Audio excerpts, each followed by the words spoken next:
appointment. Now the vice president often tell me, since he got a seat as vice president, how many persons have I recommended in this government to serve in the government as presidential appointee? 0. Every appointment in Nimba County was done by him. He and I would discuss something as a brother. To implement it, you will bypass me and do different things. I better keep it. I don't talk on it. Now you need to see us. The thing we saw, it frustrate us. So why can't you lie? Why can't you steal? Why can't you allow the citizens to be? You see, we just tell you that why we voted you. But you fool us, you screw us, you use us and later on abuse us. So why? The government makes you lie. Why? But that's the question that we ask. The good person in our whole United Party, that President Bwaka.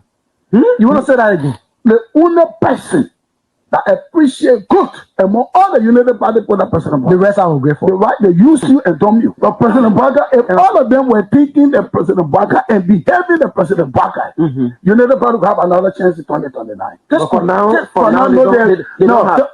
they do not regard people that help them.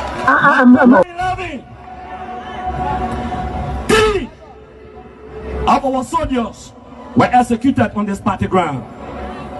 2 at the back and 1 right at the headquarters. The man who shot and killed our people today is a darling boy in the Liberian National Police. They brought him back to shoot more guns. Get ready to shoot. Because we challenge the status quo appropriately. Inform them in the violence or still any student because of their action. It will be the day the entire Bwaka administration will cut down. We will massively violate the students in this country and will shut down the Bwaka administration. The day that happens, we have the capability to do so. And if they think this renovation project is a joke, let them try it. The fall of the Bwaka administration begins with this. If they think they will tumble on any student in this country or at the university like going and work away with impunity, while our children saving opponents and lottery in the Western world, while we are subjected to agile poverty and bad learning conditions here, and the thing will say. In the first 100 days, no car will get stuck on a major road in this country. And I mean it.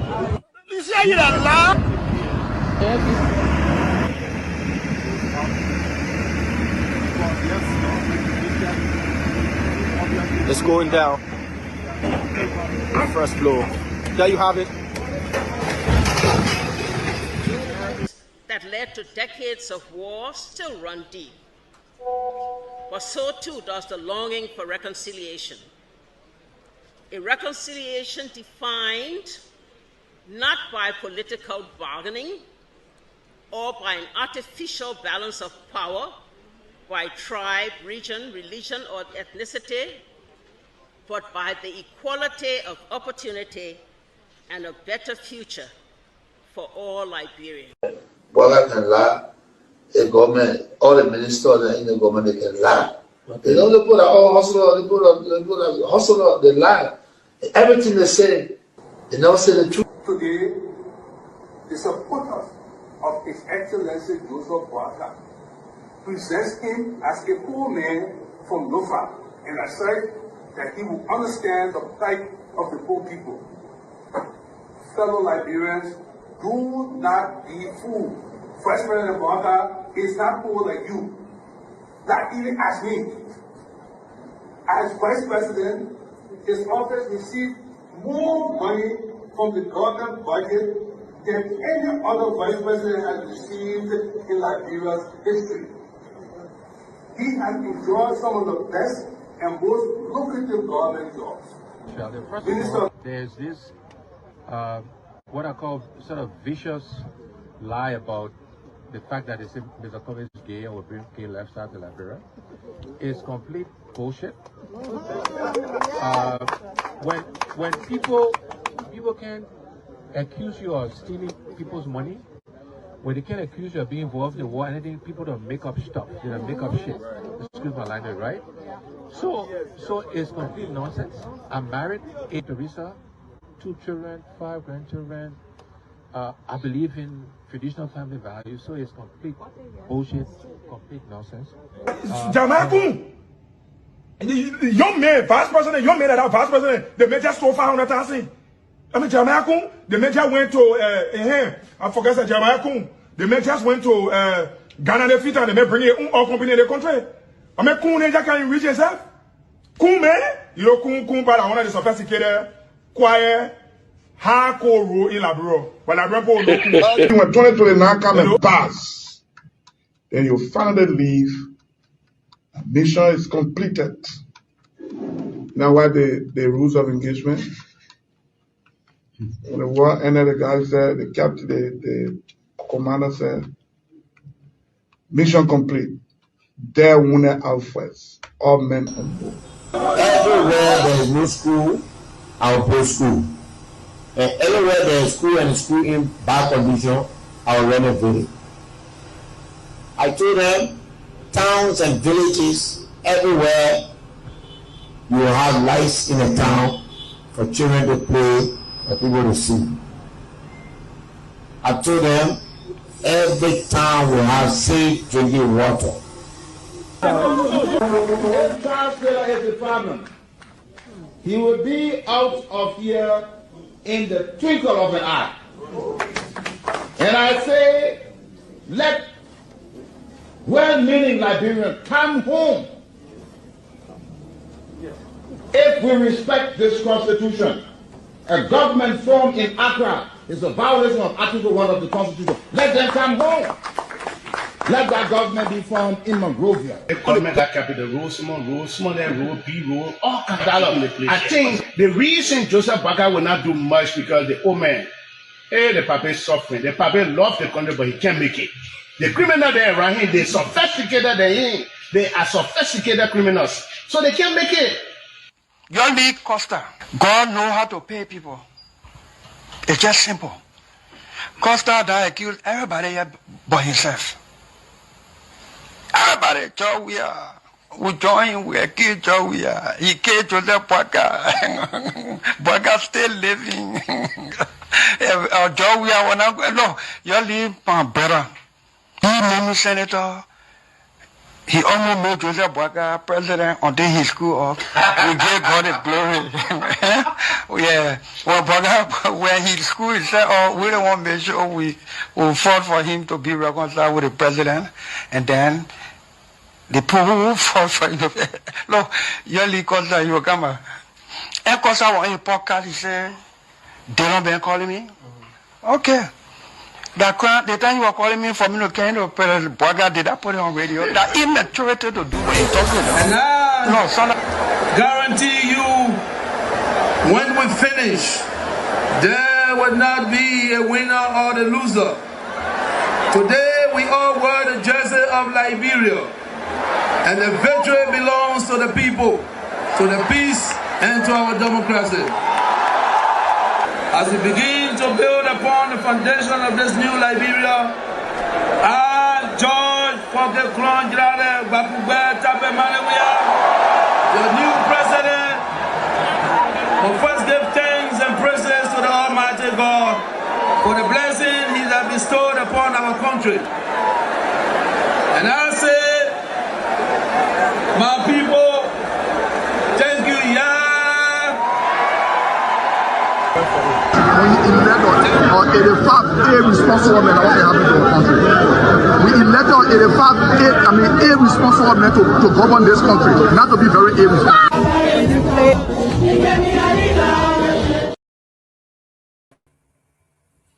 Hello, ladies and gentlemen. Welcome to our Wednesday edition of the closing argument, the hump.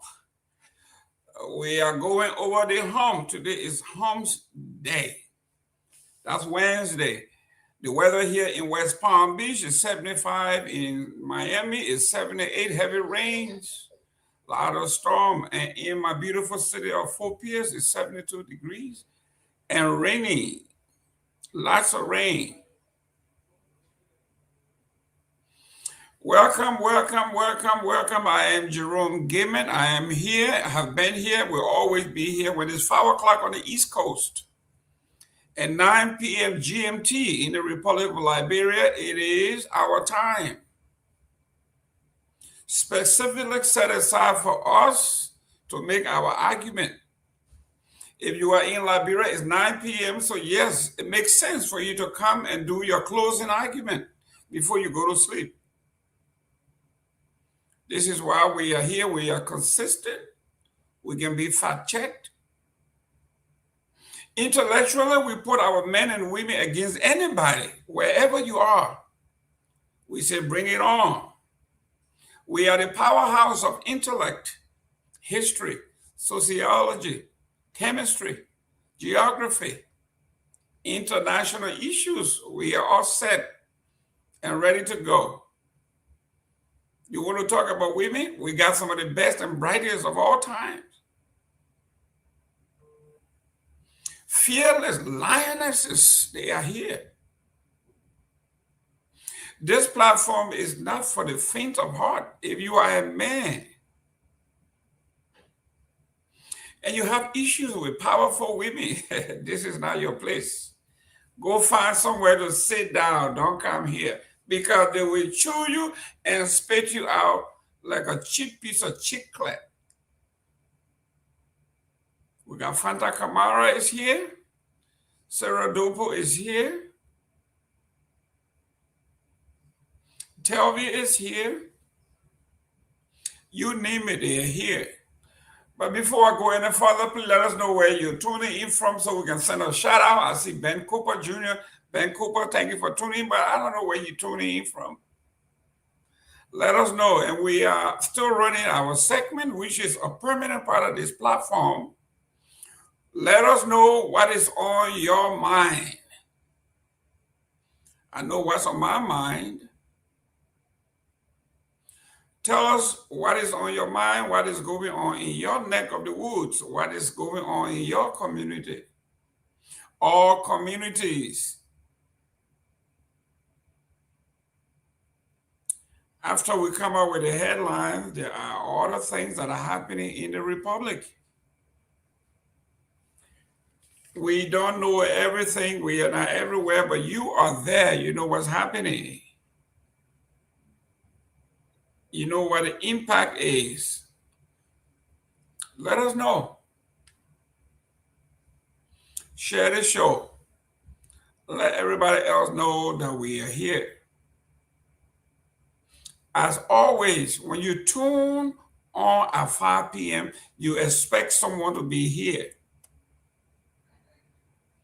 And we will never disappoint you. We will be here on time and we will discuss. Maybe too long.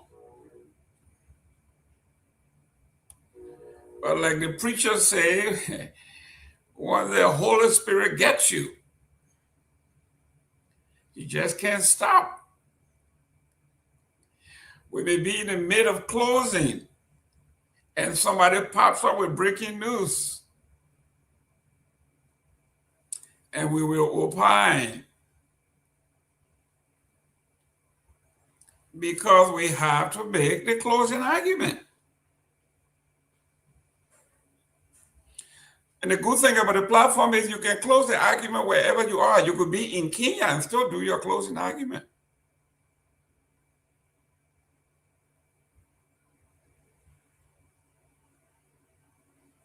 There are no judges here to tell you that you are not right or that you are wrong. It is your opinion. And if you believe in it, stand by it. But let me go through our disclaimer. You know, we get everybody on here. They come from everywhere, all sizes and all shapes. We say all kinds of stuff. Some of the stuff we say, like Barack Obama would say, it makes some people cringe. Some people will cringe because of the way Pewee says things and he speaks with conviction. Some people may cringe when Fanta comes firing.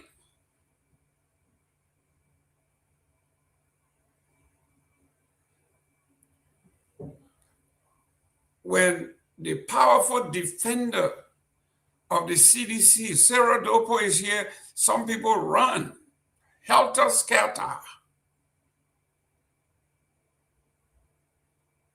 But that's what she does. And if you don't like Sarah, then you may like the progressive. You can blame everything you want to blame on the progressive. You can call them names. You can say whatever you want to say.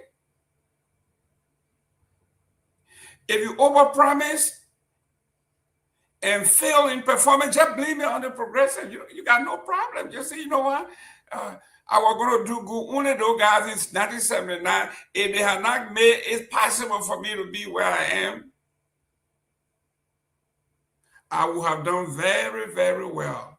I could have built you a great nation, except those guys in 1979, they made me do it. Even though 40 some more years after the progressive left the scene.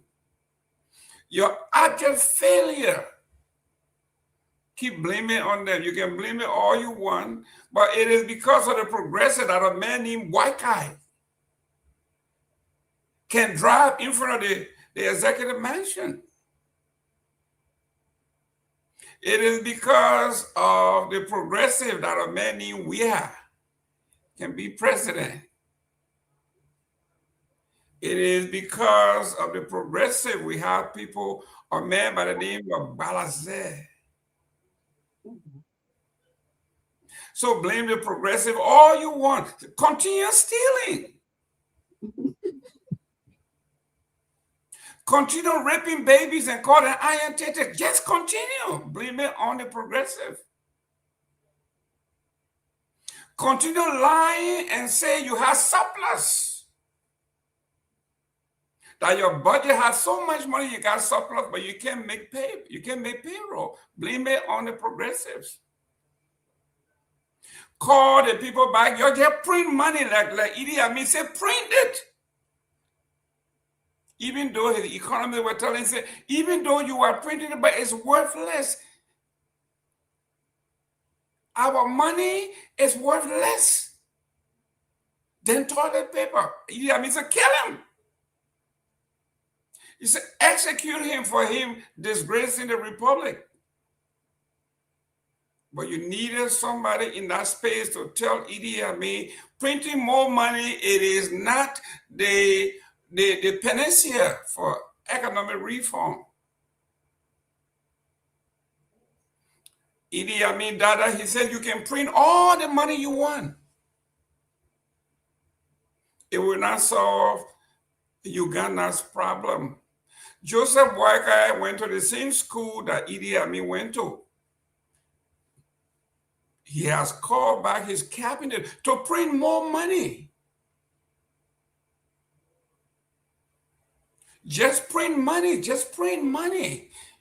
Call his nephew from Lofa County at Ministry of Finance, come on here to the meeting. Call your other nephew at the central bank. Say, let's print more money so we can pay these people, even though it's worth nothing. Let me welcome Victor Nagbe. Welcome to the show. Jerome Gayman, happy, this is Humps Day here. Happy Humps Day. It's Wednesday, midweek. It's good to be with you. Thanks for starting the show. Let me welcome our audience as well. I know Activa is on the list of topics tonight. So Councilor Balazer, who is waiting in the back, I told him to wait. I'll let him know when we're ready, but he's on already. He's my brother-in-law. So that's a disclaimer. That's a disclaimer. So, you know, and I'm telling Juman Jala and Jim Mboro and all of them, my brother-in-law is here tonight. I don't want to hear nothing. So I brought him on so that he would tell his story about what's going on between he and Activa. I'm fully, briefed on the matter, and I know that he was out here in Connecticut, and they took him back home. And he did a wonderful job building that company into, what it is. And then, he decided he was leaving. And as you know, separation, it can be, if not managed well, it can be contentious. But I will leave it there. So I've invited him. When we're ready for him, he will come on, and then we can talk Activa. But while you're at it, let me just say this, and we started this discussion yesterday, and I will continue to say it here, Jerome. The progressive community, we will not be apologetic of our agitation prior 1980. The conditions of our country, the trajectory of our government was untenable. It had to change. We're not going to be apologetic about it at all. We would not be guilt tripped. People come on here and tell us, things were going well, and no, they were not. They may have been going well for some of you, but not for the majority of us. We were systematically denied access to our own resources by a very few. And we try to tell them very peacefully that things had to change. And they were obstinate, they were stubborn, they were mocking us, calling us little boys, grown-up boys, young boys. That's what they were calling us. Now, the manner in which the change came is not one we would have advocated for, but it did come anyway. We all have to find a way to deal with it, the consequences. So, when we come on here and we're telling our story, and people come on here, do you have any regret? Yeah, life was lost. We regret that. But do we have to have a change? Absolutely. That is a 100% affirmative. So the progressive community, and that's why we're here, we're telling our story. So when we're ready for council, we will come on. As we're talking, let me tell you this. I read today from my comrades in the LPP camp, Kehleboe Gongloe, another brother-in-law. They are endorsing Jonathan Widow, which is their right. They have the right to do so. But two things they say in the endorsement. One, he is the most qualified. Seriously? Out of 5.8 million Liberians, he is they have said one of the most qualified. I would have taken that, but they're calling him the most qualified. That's one. Two, they describe him as apolitical. What rock are they coming from under? Have they seen this man's tape from 2023? They're calling him apolitical. And I hope Kehleboe is listening. I want him to call in. He's not an official advisor to his brother, but I know what it is. I want him to come here and defend what they're writing. I have a problem with that. Those are my brothers. Look, I have more friends in LPP than any other party on this planet of this earth. So I am troubled by those descriptors that they put in their endorsement. Yeah, they can endorse Jonathan Widow. We know he will be the commissioner. We say our part. The MCC has said his part. CMC. ANC has joined in to say his part. Stan and other pressure groups are joining, and there are others who are endorsing him. That is fine, but I think the descriptors they're using there, I found that very troubling. Well, ladies and gentlemen, for those of us who have been very skeptical on this thing called Republic of Liberia, look, we've been vindicated over and over and over. Can you imagine Councillor Gongloe that endorsed Joseph Boakai for this calamity? Exactly. You think he will have learned and say, let me disassociate myself from anything this man touches? Because everything Joseph Boakai touches doesn't turn to gold, it turns to dust. Get ready for your contempt. Yes. and Gongloe keep twisting himself. I think he needs that award. He is conflicted. We got to mail it to him. Yes, he is twisted. And he just another political gift that just keep giving. This man, to look at the tip where this man was giving the report of the election before it even ended. That qualifies him as an election denier, because this man was announcing something other than the official results of the election. And today he is going to be the election commissioner only because this Unity Party has bought its way in the legislature. He's going to get, he's going to get confirmed. We know that. The rescue team is already at work. We know. But we're just sounding the warning. First of all, he's unacceptable. It will do the president and the team well to withdraw him, but they won't. So we're letting him know from the get-go. We'll be watching him very closely. But yeah, the CMC has said his part. We think he's not the best option available to us at this time. Oh, Lord. Sometimes you wonder, What is going on with Mr. Gongloe?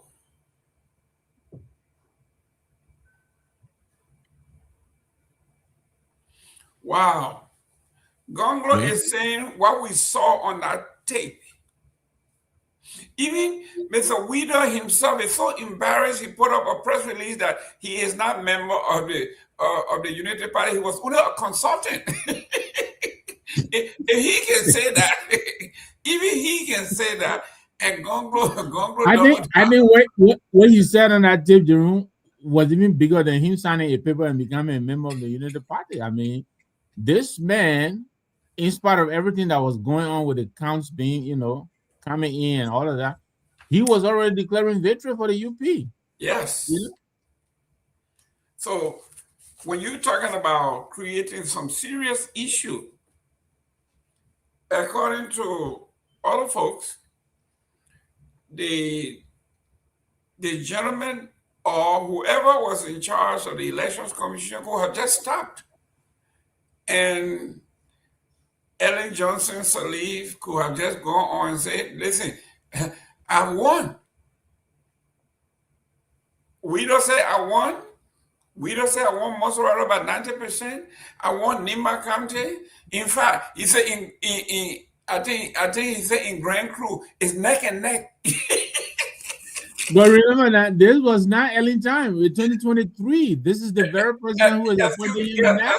Excuse me. Yes, he said. Yes. He said in Grand Crew, it's neck and neck. What Grand Crew? I mean, unless they have another Grand Crew in Foya. I know when he said we are neck and neck. Can you imagine this message? Well, ladies and gentlemen, please do us a favor, share the show, let us know where you're tuning in from, and don't forget what's on your mind. Please let us know what's happening. I know what's on my mind. I just told you one. I got several. But what's on my mind and what on Honorable Victor Nagbe's mind are not neck and neck. No, we're not neck and neck. Not neck and neck. Yeah, so my LPP brethren, right now you're on my mind. I'm kind of puzzled by this flowering and full throttle, unconditional endorsement. I mean, they would have put out some caveats, right? The president confides in you, yada, yada, yada, and you're nominated, yada, yada, yada. We are aware of what you did, yada, yada, yada. We will be paying and closely monitoring you. We expect you to do the right thing. I would have given them a pass. But this man calling him the most qualified and then telling him he's apolitical, where? I mean, even the people who just came from Artemis 2, they will tell you they know Wida is a UP. Yeah, they saw it way up there, 10,000 miles away. They saw it way up there. They could have called down here and tell us Wida is a UP man. And you're standing right behind, you can't see it. Well, ladies and gentlemen, we have a special guest here. He will be here soon. Honorable Councillor Say Balazet.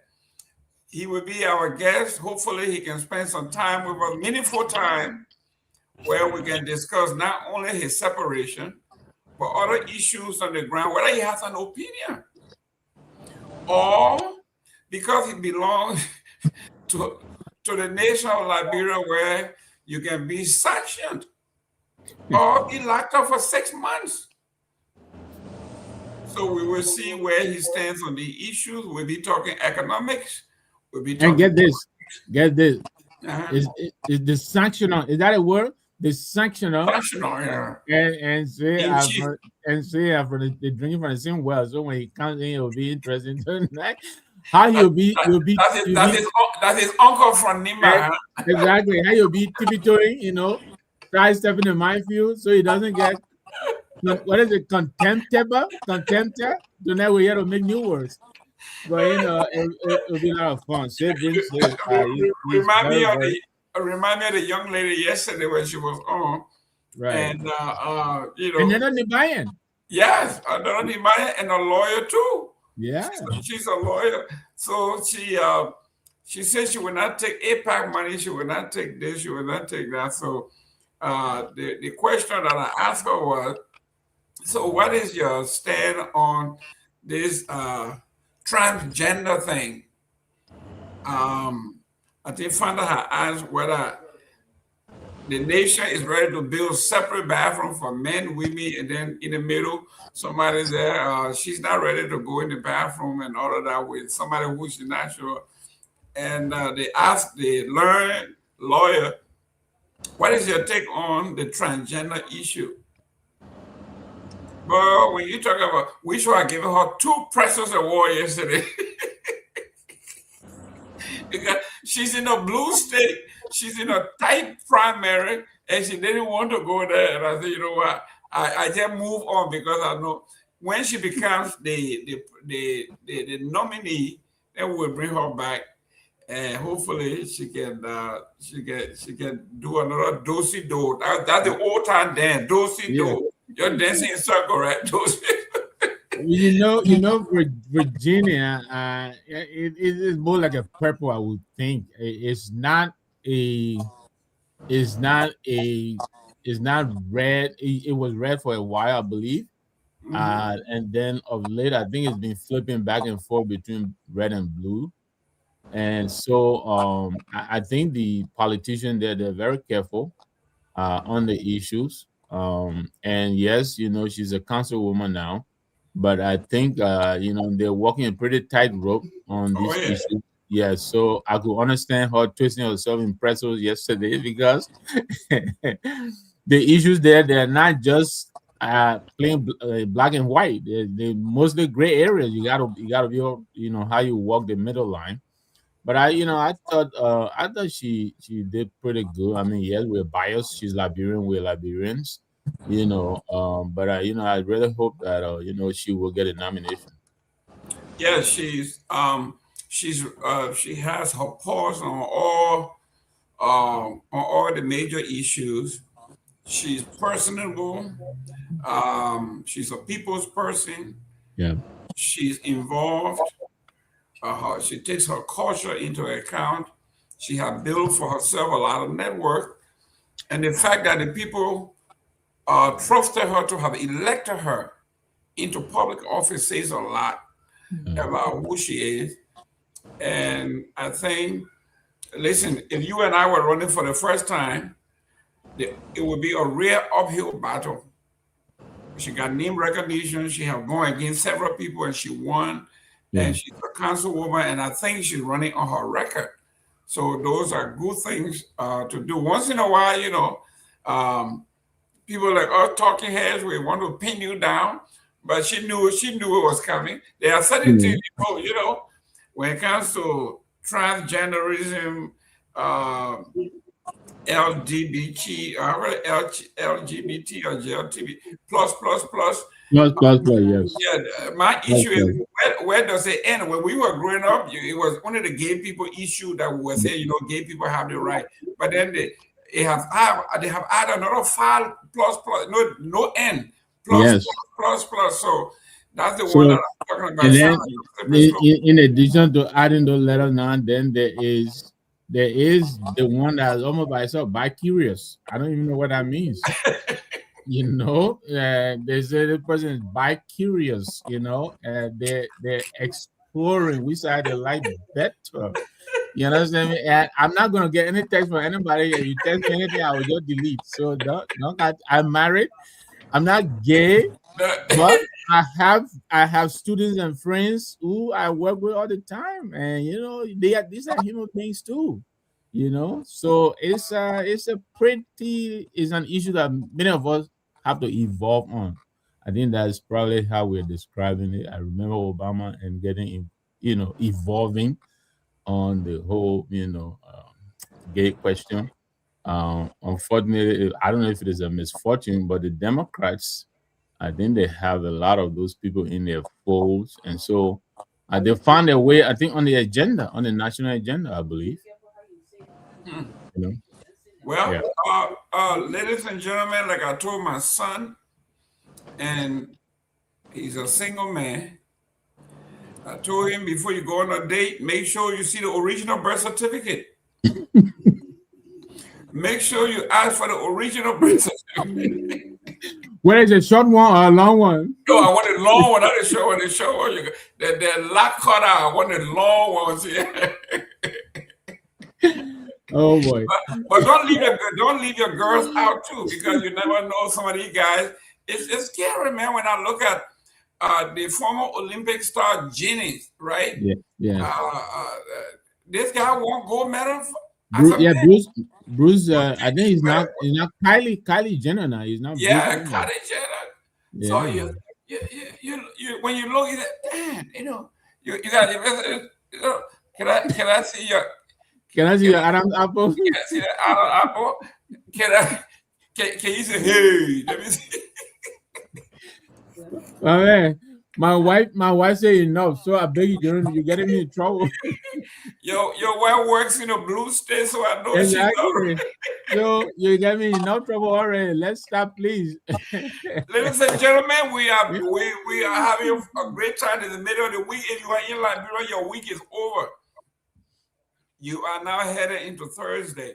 If you are on this side of the earth, your time is almost over. You're on your way home. So your humps day, you have gone over the humps. Yeah. Thursday, you can now start seeing. You are now in what we call Friday Eve. That's correct. Yes. Like the folks say, you are seeing the light at the end of the tunnel. Right. And it's sure not a train. It's a good light. So this is what we are talking about. Let us know what's on your mind. Put it in the comment section. We have a special guest, Mr. Say, Honorable Say, Councillor Say Balazer will be here. But let me go over some of the things that we have outlined for you today. Then we're going to go. Obviously, we got new flash. The government of Liberia is contemplating on increasing the price of rice and every other commodity. We'll look at that. And then from the closing argument production room, we have here a US $40 million featuring project. The truth behind the groundbreaking. Myean's going to come on and talk to us a little bit. NAFA boss announces featuring complex. Faces question over the project ownership. Aha! This boogeyman that's coming from up north, there's something behind it. We're going to find out. Then we're going to talk about Ateva. The civil law courts have lifted a garnishment order placed on the account of former Ateva International Insurance Liberia Managing Director Say Balazer. So, Councilor Balazer, before you leave from here, you gotta drop all that money that day.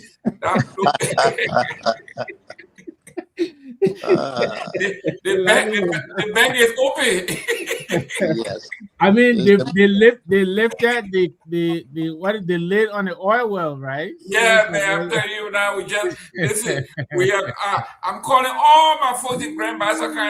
Let's go. We are coming. Let's go. And James, I'm gonna tell you, you'll behave today, Jerome. So she's typing in the comment section. Oh Lord, I ain't even started yet. So, Councilor Balazer is going to be here. We're going to be talking about. I know he's excited. The rule of law have taken a course, and this is one of many. So, when you talk about the rule of law in Liberia, 9 out of 10 people are going to tell you it's never a show thing. So to have one person winning is a great thing, and we need to celebrate that. Yeah. So the councilor is going to be here. We're going to talk about that. We're also going to be talking about Representative Samuel Anders. He is accused of obstructing arrest when he assaulted LEC staff for power theft. You can't tell me the lawmakers stole power. You can't tell me that. But we're gonna dive into that and see whether there's any truth to it. Creators and entertainers are speaking out. What are they saying amid the LNTA's imposition of new license fee? Traditional food joints in our community, also known as Yele, also are being taxed. Everybody, Yana boys, pen people, motorbike, anything that moves in Liberia, they will tax you because they needed money. So, Councillor say, well, I said, they lifted your bank account just in time so they can grow. Yes, Jerome, I have a bachelor wife. You okay? You got a plan B. That's right. My sister-in-law is from Big Basso. That's right. Okay. So that's the plan B. Okay, and then let's go on another topic here. As the latest hunger index showed, Liberia remains one of the countries most at risk for hunger. A new push to grow more rice could change that if it can happen. We are also going to touch on this. We want to ask the learn council to touch on some of these issues. Lawmaker call to special session to discuss urgent cash printing, supplementary budget as speculation rises all over the place about Yeke Koluba's expulsion. Stand demand the expulsion of Guinean ambassador amid rising border tension in the Republic of Liberia. Gender quotas cannot stand alone. Political parties must lead. Across Africa, the search of women excelling in politics and public leadership has been largely propelled by gender quotas, primarily enacted through legislation. Countries like Sierra Leone, Rwanda, and South Sudan have emerged as leaders in representing since the implementation of these laws, but it is the men that are pushing it. What's happened to Liberia? Patient surge overwhelmed CB Dunbar Hospital as service disruption at Phoebe trickles health crisis in Bond County. Youth and Sports Minister Kehleboe Gongloe assured River G youth of President Joseph Boakai full commitment and support to the young folks. Finally, Africa Metallic Resource endorses government decision to fast-track Putu mining. We touched on this yesterday as a teaser. We will discuss in depth today. So, ladies and gentlemen, without further ado, let's bring on our learned Honorable Say Balaze. If you are in the back and you are ready, show us the money. Yes, I'm show ready. me the money. Please bring our guest on. It is all point intended. I didn't say anything to you. This is what we call a disclaimer. With all that money you guys say, we can now buy a piece of Putu Mountain. Yeah. So your camera is not turned on. So yeah, because I'm in the bedroom. I'll talk. Okay, good. Oh, okay. Beautiful. Councillor, is this your first time on the show? No, we've been on closing argument when in fact we're about to open the Liberia School of Law. Yes, I remember. Co-founders of the Liberia School of Law. I appeared on your show with Kwame Clement several months ago. Thank you very much. And how is that endeavor going? Well, the law school is going. It's in its second year, so it's going on. I heard a lot of great things because I know our political leader Musa Ability is a student of your law school, which I really applaud because finally we are going to have counter argument. We would love to see one day a graduate of the new law school arguing against a graduate of Arthur Grant like we do here. When you see a lawyer from Yale versus the lawyer from Harvard or the lawyer from Princeton or Duke or Rutgers, it is not about them. It's not only about them, but they also know that they are representing an institution they have to defend. So yes, when you have a country that has only one law school, there's no counter argument. So we love what you do. But anyway, that's for another day. We'll bring you back on to give us an update on the law school. So for those who don't know you for the first time, just tell a little bit about yourself. I know there was a disclaimer here that Victor Nagbe has. And so we had told Victor Nagbe to kind of stay out of this. This is a family full fight. Just a joke. But go ahead, say, Councillor Balaze, let us know who you are for those who are tuning in for the first time. I'm C.D. Balaze, an attorney with specialization in insurance law and I also do personal injury. And I'm also assistant professor of law. I teach insurance law and torts law. So just to give a background. And just to clarify, as an attorney, I am an agent of the courts, of the judicial system. And I want to be clear that I believe in the integrity of the judicial system in Liberia, of the judiciary. So I just want to make that clarification. And most oftentimes, people tend to blame the judiciary for things that happen within the judicial system. But in many times, it is bad lawyers, bad attorneys that bring discredit to the court. And during the course of our discussion, I will discuss some of the issues that led to where we are today. Because of bad lawyering, unethical lawyering, not having the guts to advise your client and say you don't have a case here, but because of the love of money, because of hatred and love of money, and being unethical, some lawyers don't know how to tell the client, look, you don't have a case. Hence our situation. Well, ladies and gentlemen, you are hearing from, Honorable Pewee always say, when the alligator comes out of the water and tells you there's a lot going on the ground in that water, don't doubt it.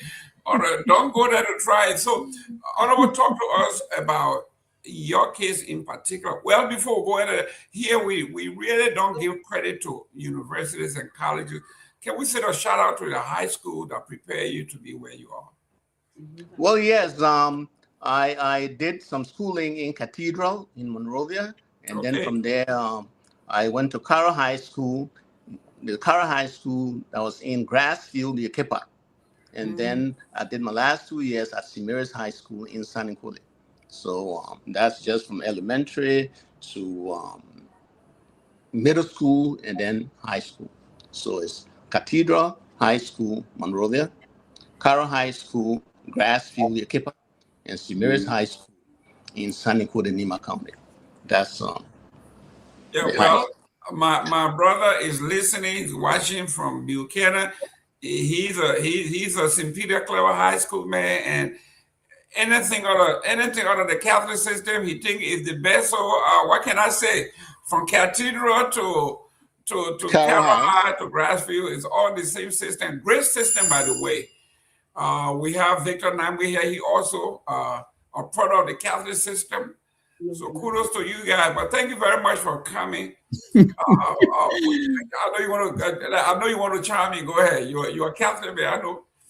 Yeah, I go to the Catholic church. I did attend Catholic school in my elementary days, but I went to William Thomas High School from Bushman, actually, Kim Johnson Road. Before that, I bounced here and there, but I did go to St. Michael's Catholic School in Garnersville, and then Cardinal here, But Councilor Balaza, let me welcome you, Professor. It's nice of you to join us. I know you were reluctant in coming on, and I kind of persuaded you to come on. Honestly, I didn't know, what the matter was. I know the room is the moderator. You will introduce it, but let me just say, we're very happy that you made time to come here and explain your side of the story to us, to the audience as well. No, Thank you. Victor, I mean, it's our guest, but this particular topic was of interest to you, and you introduced. So why don't you go and introduce? Well, yes, Councilor, let me just see if I can quickly set the stage, and then you can fill in and correct me as well. As I indicated to the audience, and Jane, thank you very much. You'll behave. This is today we have a guest on Councilor Walazeb. So we were here in the States, Virginia, and then he went out to Connecticut. From Connecticut, Activa reached out to him and asked him to go and take over the Africa Bureau, which he did. I know this because, we talk. And he went there and did a phenomenal job. In my opinion, I may be biased, but I believe the receipts are there in Monrovia to bear me out. And so he was there and gave them up to, I think, 6, 7, 8 wonderful years. and decided it was time, to step aside and do other things, as in, for instance, starting a second law school in Liberia. Since the founding of the republic, we've only known Adult Grand School of Law. And that separation is where, I think things came to a head. And so the separation, his due benefit separation package, which, he would talk the details about, but he was, all of us know here, when you work, you accumulate all kinds of benefits, from personal time to sick time, all of that stuff. And you may decide to convert some of that into cash. So he did his calculation, and he and the company, I believe, they reached a settlement, an amount. And that is the amount that has been in dispute. And so he and the company back and forth. He did leave and moved on anyway. And so the case has been going through the courts. And I believe back in March, the court order is shut up of the entire Activa business because of this case. The doors were closed, and I believe they are open now. But just to register the magnitude and escalation of this matter. And so I was kind of shocked when I saw the topic on the list. To be honest, I didn't know that Activa had come out to try and embarrass him, because I know around this time he travels here. His wife, like he indicated, his wife, she lives here. She's a nurse. She lives in Georgia. So he comes there where he has a beautiful place. I've been there. So I was kind of concerned, and I called him. So he started to tell me, fill me in on the pieces of this story that I missed. So I said, why don't you come on? And so that you'll tell a much fuller story. So Councillor, I know you were with Activa for about 8 years. Can you talk to us briefly on the genesis of the dispute that led to court? I know it started from your desire to step aside and let the company that you helped grow move on. Thank you again. Thank you for bringing me on and to explain my story. Let's go back a little bit. Professionally, I did all my career in the States, most of my career in the States. I worked there for over 25 years, 26, 27 years, and rose to the rank of assistant vice president. I was recruited from the DC metro area. I was headhunted, as a matter of fact, to go to Connecticut for a company that was dying to help to bring it back to life. So I was recruited as an executive through an executive headhunting firm.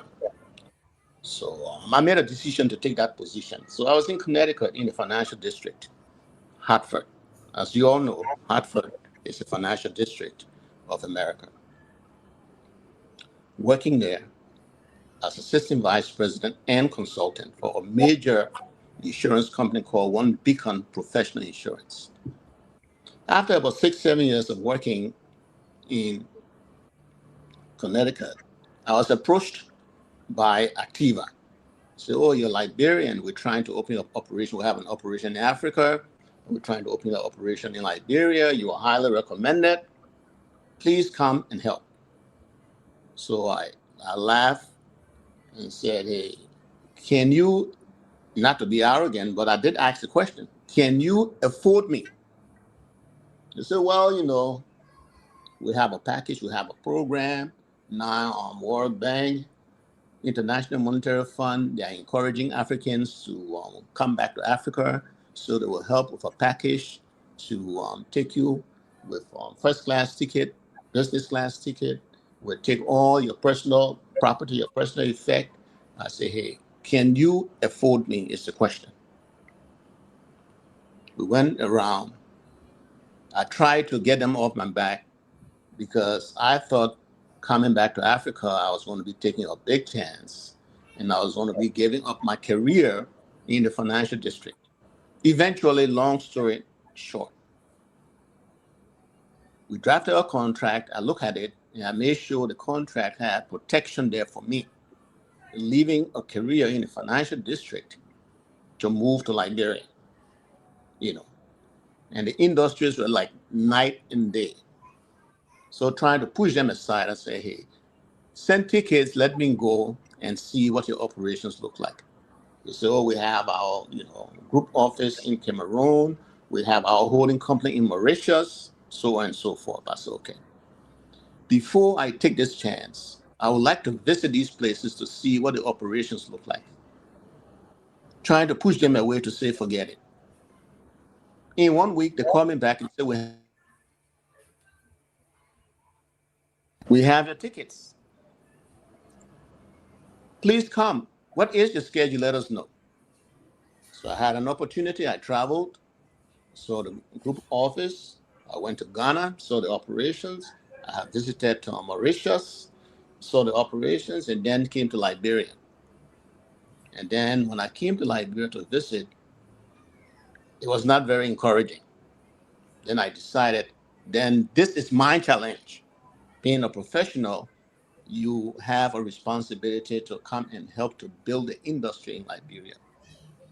Based on that, I made a decision to sign a contract. And because I was moving from the financial district to Liberia, I wanted to make sure that I had an airtight contract. So in my contract, down to what vehicle I will use, a Land Cruiser, what my salary will be, housing allowance, and the details. Made sure the contract had that, including what kind of car I wanted. Everything I proposed, they agreed, because they really, really needed my expertise, my experience. So I moved to Liberia around 2015.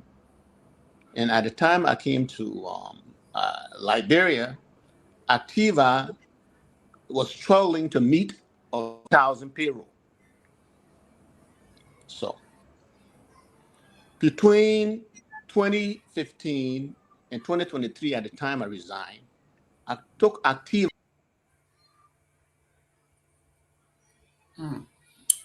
While we bring our guest back, welcome, Fanta. Thank you so much, Mr. Gayman. How are you? Hello, Mr. Nagbe. How are you too? Hey, Fanta, how are you? Good, good. Thank God. All right. Myean, I think. I think it's just internet, but there's a story in the back that Chief Tomalin George would like you to bring and just take a look at it. He will come back on. I think it's just internet that A story in our chat room. Yeah. Is he in Liberia or he's abroad? He's in Liberia. Oh, okay, I was gonna say, Yeah. is it possible for he to be on video? We did ask that. I think he's in the bedroom, not ready to come on video. So yeah. But it's nice of you to join us. Tell us what's on your mind. What's on your mind while we wait? We've been throwing out. Oh man. What's on our minds? Yeah, what's on my mind? When are we going to begin this revolution? Is what's on my mind. Every single day we are faced and braced with new, I wouldn't even call them surprises anymore, and the people just remain dormant. And today, I saw a clip, I'm not sure if it was from today, but a clip of the student organization going back and forth with the police, exchanging tear gas for rocks. And I'm just like, what is happening? And then you have what could call it an emergency session with the 55th due to economic issues. And it's like, what is happening? You have beer mounting and China Union poisoning our waterways, so the people are even struggling to survive. They can't even find water to drink. You have electricity being rationed, and it's just like, where are we? I truly believe it's time for a revolution. It's time to double down on being unfiltered and uncompromising, because these people is like, they only understand violence, and it's sad that we have to resort to that. But if it's necessary, it's necessary. All the diplomatic measures that could be leveraged have been leveraged. People have talked to you, friends have talked to you, international reports have been drafted. that have demonstrated the state of your nation or illustrated the state of your nation. Crimes are up, the marginalized are being violated, and the rich gets richer, the poor gets poorer. And at some point, we really have to draw that line. I truly believe it's time for a revolution. These leaders have not only just meet up to the expectation of the people, but they're truly intentionally running the country into the ground. It's like they really do not know what they're doing. And it's sad because people say, oh, there are people around him like who are really smart. Well, are they speaking to him, or they too are sycophants? And they're all serving the kings. Well. And the emperor has no clothes on. The emperor has no clothes. They can't tell him. They can't tell him where they get in that small thing. It's like the Papa naked, he boss sad. Nobody can say nothing. Like, what's going on? They're trying to blindfold us. Like, oh, we're doing technology conference, and it's necessary for our touristy industry to start charging the Kobo shop and the Lababido. Like, you're gonna charge Lababido to increase tourism? You just piqued my mind. That is what is on my mind. This new spit of price increases. I mean, we had a gasoline price increase 3 times now since February. You had a tourism bureau coming out with an increase. You have the revenue authority coming out with an increase.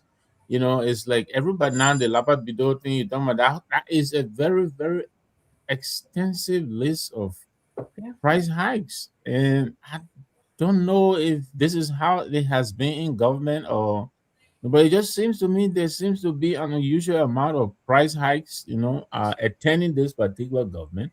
And I don't know if it is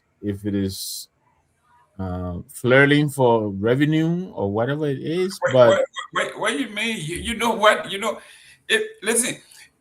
If you are creating departments after departments after departments that are not budgeted for it, you got to find money to pay these people. That's right. And if you don't have international direct investment, you're gonna rob the people. Just like this is no. If you're not start stealing the money, you're gonna rob the people. This is tantamount to the hot tax we were talking about, right? Where the poor of the poor.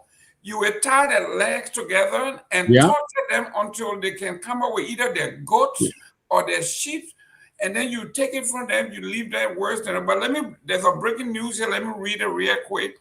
Yeah. It says breaking news, from the Police Training Academy, the Deputy Inspector General of the Police for Manpower Development and Training, Honorable Sadatu Ellen Reeves, have rejected a list of senior officers from the Liberia Drug Enforcement Agency who were nominated to undergo senior management training at the Police Training Academy. According to her reports, following thorough assessment of the submitted list, it was discovered that the officer did not meet the basic requirement to participate in senior management course. As a result, the officers were instead reassigned to undergo basic training. This development is expected to raise morale, concern within the LDA. Our senior officers are now being placed in entry-level positions and program. This is a developing story we'll be following, but Fanta, is this real, or this another means of getting rid of people? Put them in a position that is untenable, disgrace them so they can quit, or so who hired them in the first place for them to be going for senior management training? Who hired them in the first place? When you do not have when you do not have any structure and are not disciplined in how you staff, how you recruit, when you do not have the first idea about managing any type of entity or just orchestration, the administration of any type of entity, you are bound for failure. And the fact that you have all these people recruited who are incapacitated, who do not have the correct credentials to be holding the positions that they do, and the slightest exposure to something else exposes that. I mean, it's not just them. So many people who are in government are not fit to be in those seats. I mean, I know I got a lot of blowback for going hard at the Minister of Public Works. But if your record, or if what you want to brag about is less than 10% of the roadways being constructed or having asphalt, that's what you get to brag about for an entire ministry. And it shows because you are not an engineer. That is a very technical position that requires a technical mind. I don't care if you cosplay. If you cosplay as an engineer, you're not an engineer. Engineering, to lead a group of engineers, requires an engineer, a master engineer. And so you see this time and time again, like from the Ministry of Public Works, like to Finance, to the Ministry of Health. The LMP and the LDA is no different. I mean, they allocate an obscene amount of money like to these agencies. Nobody ever tracks them. Like, where is the accountability? What portion are you allocating for training? Okay, you hire someone with some experience, but how are you expanding upon their existing experience to improve them? That should be the goal, growth. But there are no such mechanisms in place. And then you have the slightest rain is like, oh, they get wet, and you just see their bare bottoms. I mean, who do we blame? Do we blame the entities that hire them because they didn't hire the right people who did not have the right skill set? Do we also blame the entity because they could have allocated training, adequate training, to make sure that they were brought up to speed and well prepared to deal with the responsibilities that they had been tasked to? And fail to do that? Real quick, we're gonna wait. People, because like they need jobs. So if they see a posting and they can apply for it just to keep a roof over their head, they're gonna keep a roof over their head. That's why you need sensible administrators and sensible people who can lead entities that they actually have the skill sets to lead. Great. We have our guest. We're going to return to that when our guest leaves. That is a teaser. Is this another ruse to get rid of everybody else that were there prior to them coming in, and the way to get rid of them is just say you're not qualified? And if you don't want to leave, we'll demote you from 12th grade to ABC. If you don't like it, then just drop. That could be, we will find out who hired these folks to have made it to managerial level, only to be told now that they are not managerial. They need to go back to re-entry. we will investigate, but let me welcome our Councilor Bala. Welcome back to the show.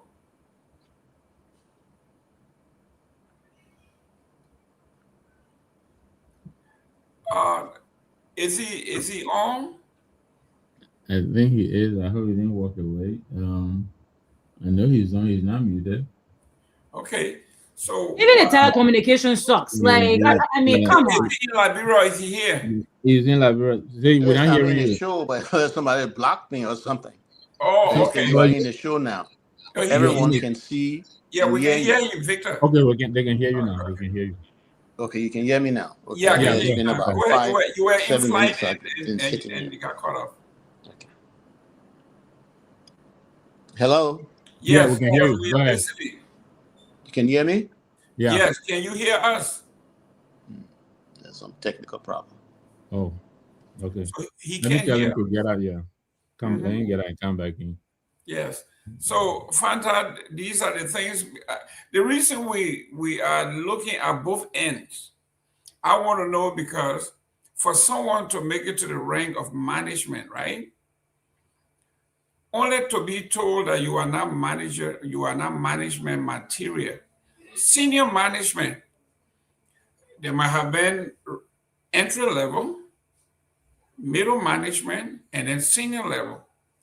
And these things do not happen in a year. These are career years. And for you to tell a whole battalion that they are not qualified, that they should go back into re-entry. Can you imagine somebody at top management making maybe $1,000 or $2,000? I don't know whether if you demote them to entry level, whether they get entry level pay. I mean, I really want to know what the process, the legal process.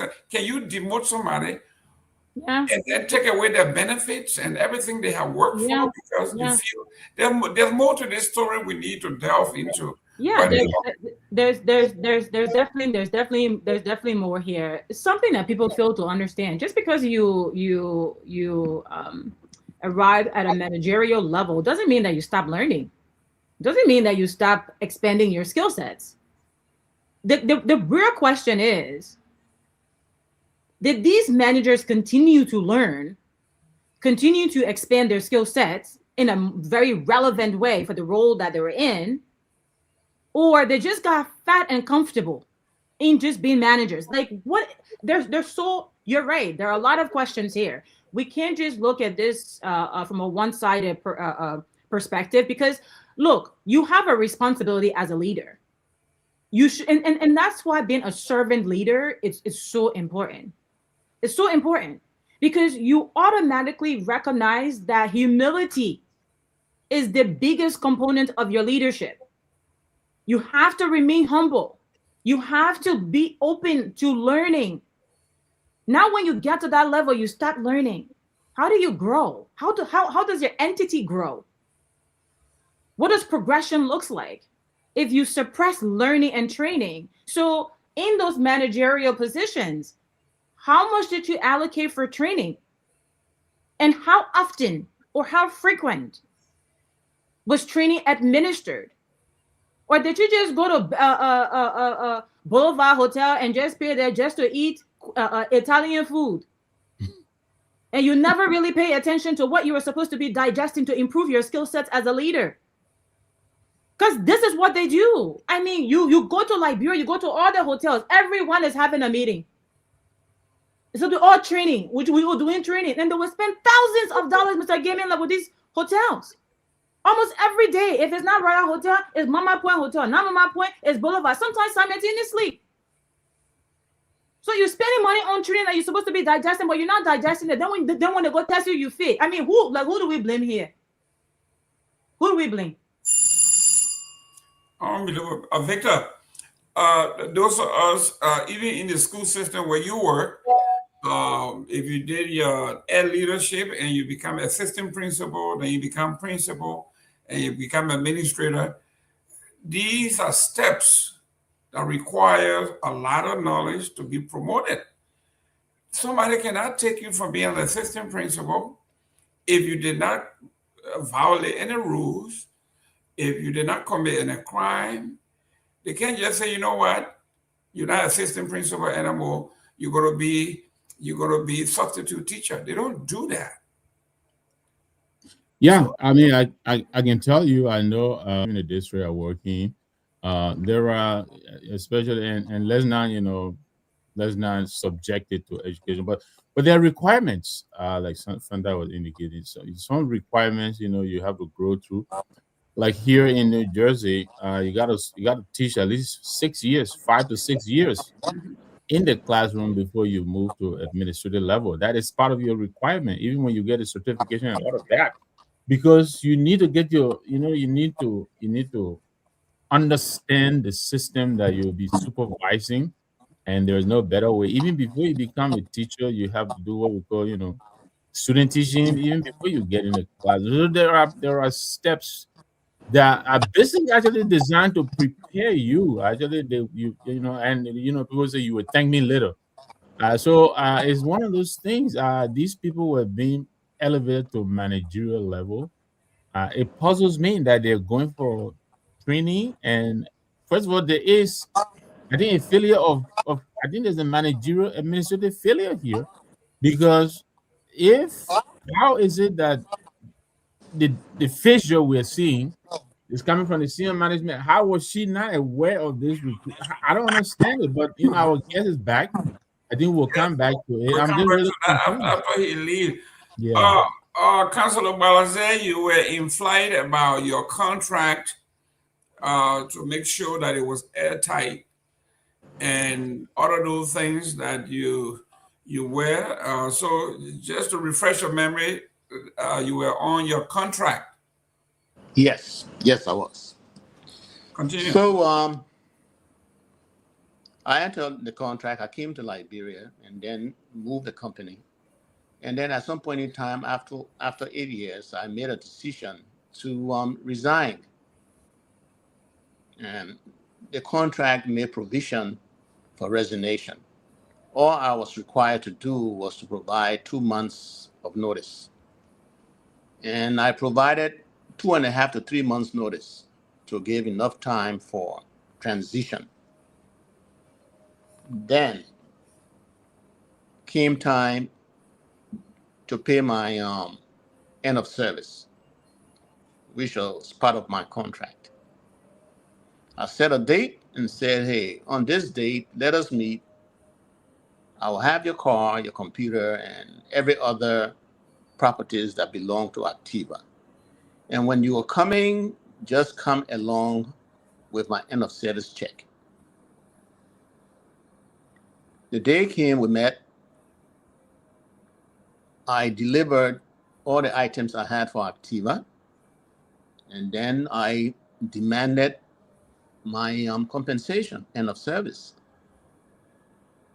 And Activa said, oh, we did not bring your check. Being a law-abiding citizen and a lecturer of law, I reflected on the constitutional provision that say, hey, for every wrong, there's a remedy. Basically, what that is saying is don't take the law into your own hands. So I said, well, I'm not going to hold on to what I have for you because you did not pay my check. I will seek recourse through the law. And that's what I did. After they left, I wrote demanding my compensation. They decided they won't pay me. So I took them to court, took them to the labor ministry because it was labor-related matter on unfair labor practice. That's what our law says you can file under. Went through labor, every day, continuance requests. Oh, my lawyer said he's not here today. Oh, the managing director of Activa gone to Japan, blah, blah, blah. Anyway, I went through it. 1.5 years at the Ministry of Labor, I won my case. It took appeal to the labor court, National Labor Court. When they went through again with all the delays and motions, to delay, I beat Activa again at the labor court.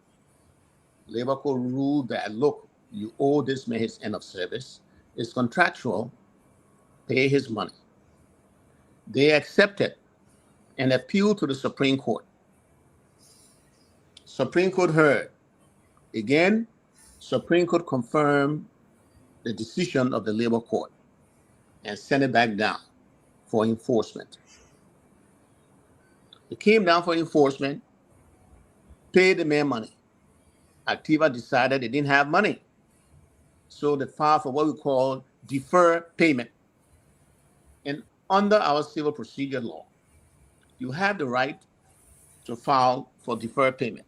But here are the conditions.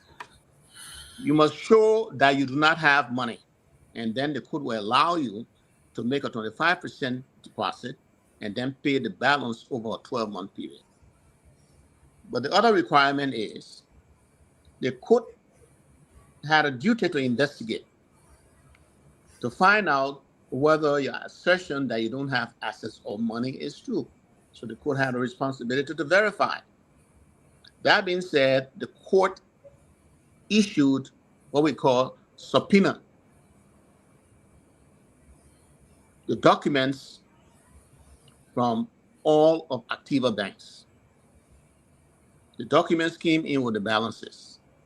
And the court found that Activa had 1.8 million cash US dollars.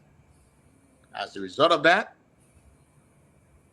the court ruled that the court denied the request for deferred payment and order Activa to pay me. The court judgment at the time was $497,000, inclusive of court costs and, of course, attorney's fees. Activa came back and said, oh, he came to my office at HPA, Heritage Partners and Associates, and said, we're appealing to you. Appealing to the point where they were holding my feet. Please give us some time to pay this money. Out of sympathy, I gave them a few weeks to come and pay the money. They came and made a first deposit. There was no issue. The second installment was due. And Activa came and brought all Liberian dollars, arguing that Liberian dollar is a legal tender in Liberia, trying to confuse the issue. The issue was not whether or not Liberian dollar was legal tender in Liberia. Our constitution provides for the sanctity of a contract. My contract was very specific, bringing you from overseas as an expatriate expert. We will pay you in US dollars. That was our agreement in black and white. So when they decided to pay me in Liberian dollar, I rejected it. And they tried to confuse the public. Oh, you know, a man's refusing Liberian money. He doesn't respect the country, but that was not the issue. In law, there is what we call the doctrine of the course of performance. Doctrine of course of performance. And what that simply means is that during my tenure as CEO of Activa, how was I paid? I was paid in US dollars per my contract. Course of performance. So why now are you coming to pay me Liberian dollars? So I rejected it. When they did it the first time, the court pleaded with me to accept it. So I accepted some money in Liberian dollar with the caveat that, look, they could impress upon Balazer to take what you brought. However, the last installment, when you're coming, we're not going to talk to him again. Bring US dollars to compensate him. And we all agreed. They were there, the judge was there, and they agreed. And then, instead of bringing my US dollars, Activa decided to bring Liberian dollars. And I rejected it. And the court was kind enough to advise Activa, please go by tomorrow, 1 p.m. Please go and change this check to an American dollars check. And if you don't do that, we will order a writ of execution. And of course, Activa was defiant on the advice of the attorney not to pay in violation of the court order. And the court is powerful. Their doors were shackled, their cars were shackled, they were shut down. All the clients were thrown out because the court found that Activa had 1.8 million US dollars in their account and decided to undermine the judgment of the court. That is a violation and it's contemptuous. So, when Activa saw that the quantum of money they owe me in compensation, then they made the decision that, oh, this money is too much, the quantity of this money is too much for Balazer. We shouldn't be paying him that. Then here is what they decided to do. We had another contract where they decided to lease a piece of land from me. I fully disclosed and said, look, Activa, I am disclosing that I am the owner of this land. However, let your agents go and check other places. If they cannot find a place that is suitable, that meets your requirements, Then I can also show you 2 parcels of land that I have, one on 9th Street and the other, next to ELWA Junction. The agents went, checked, and came back and said, look, we are interested in your parcel of land that is on 9th Street. Again, I disclose, I am the owner of that parcel of land, so I do not want to directly participate. At the time, their retained attorney was Heritage Partners and Associates. They hired Heritage Partners and Associates to go and do due diligence. Heritage Partners and Associates did the due diligence and submitted their report. Say, we've done our due diligence. As far as our research shows, the land is not encumbered, meaning there is no lien on it. We didn't find any other person claiming the land, and we found that the land is clean, and if you desire, you can proceed. That's Heritage Partners. So there was no problem with land. The board of directors came from Cameroon, from South Africa, from Mauritius, and the board visited Liberia. That year, we hosted the board meetings in Liberia. With all the subsidiaries, we hosted board meetings in Liberia. So the board had an opportunity to go to the land, to inspect it, and it came back saying, yes, that land is what we desire. So again, Heritage Partners and Associates entered into a lease agreement between Activa and myself.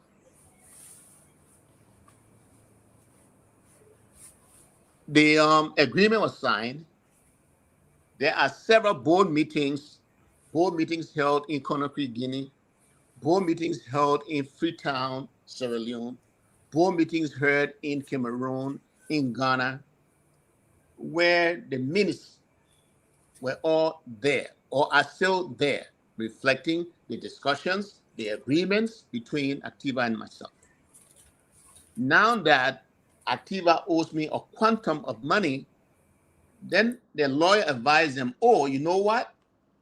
You can decide to disrespect the sanctity of a contract after 7 years and tell Balazer, oh, we don't want the land anymore. The $134,000 we pay for the lease of the land, we want now to mitigate our cost that we owe you $497,000. We now want you to take your land back. We don't want it again, so that we can subtract 134 from the court judgment. And I, being a lawyer, I say, hey, something is wrong somewhere. These are 2 separate and distinct issues. We cannot co-join them. So I rejected it.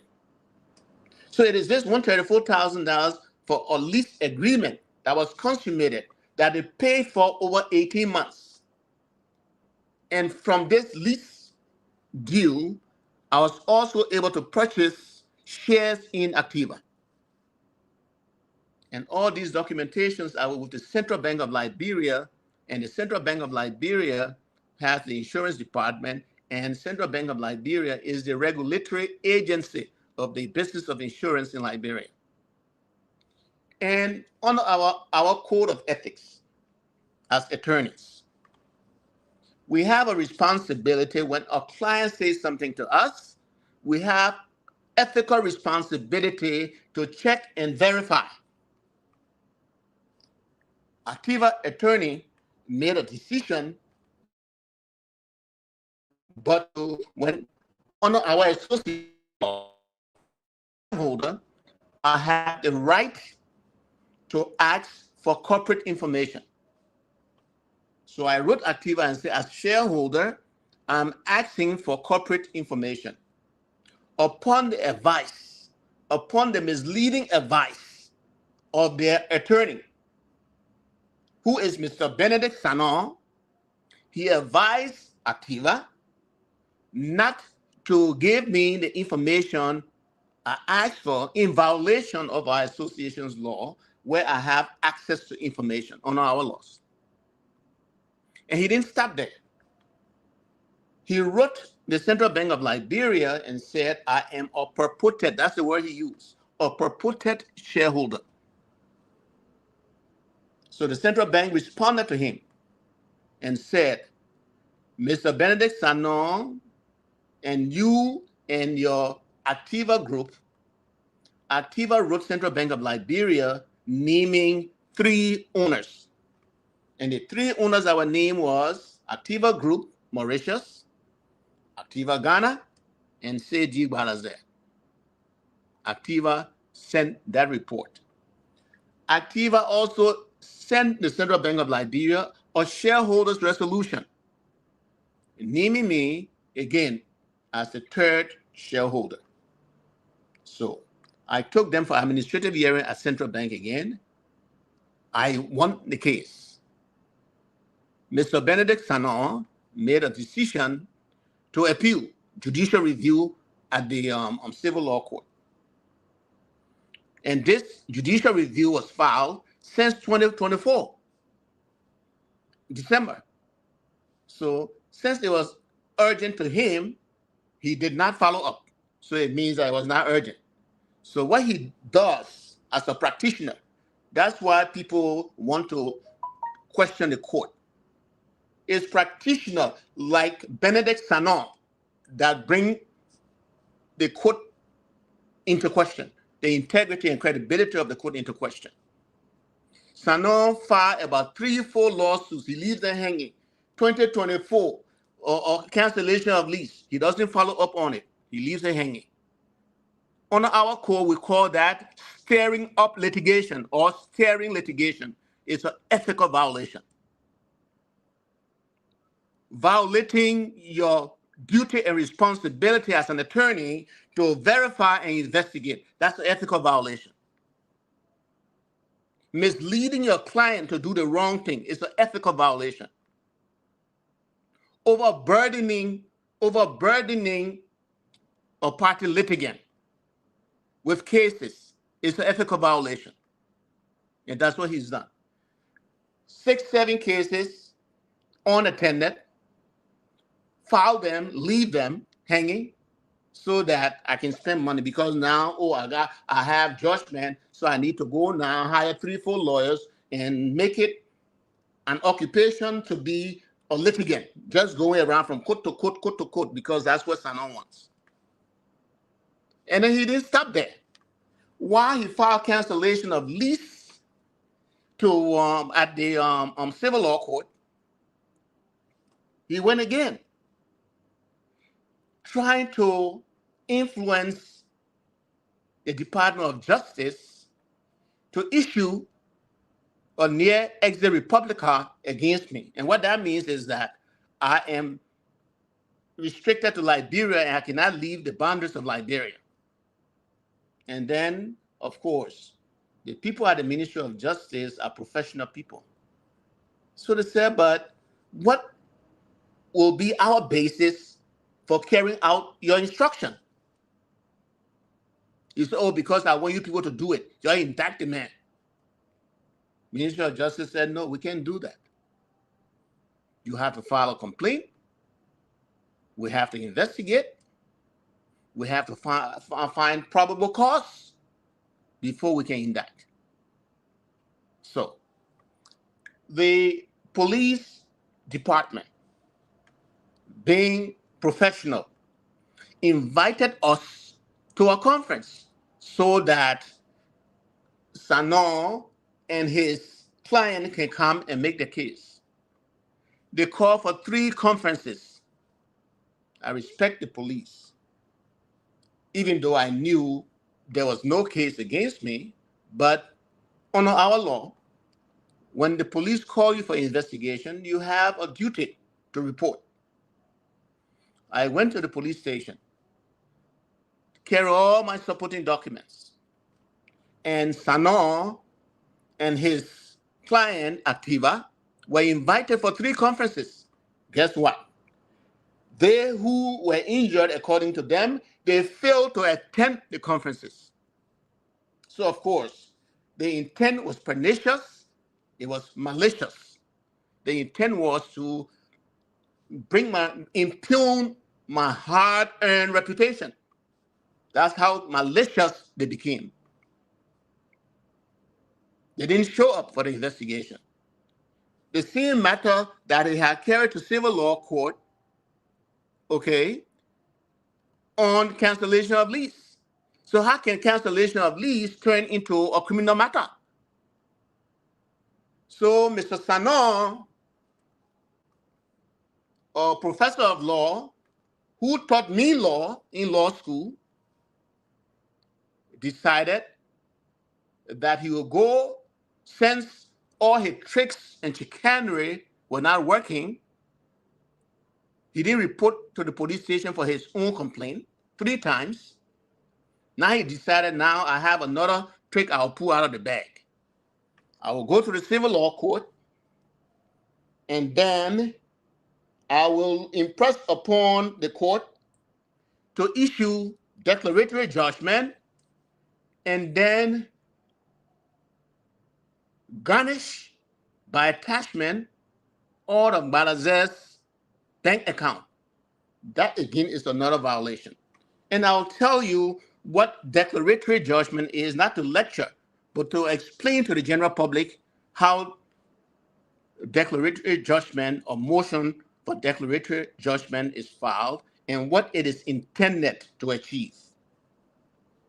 When you file for declaratory judgment, basically what you are asking the court to do is a legally binding court order that defines the legal relationship, rights, or obligations of parties in a dispute without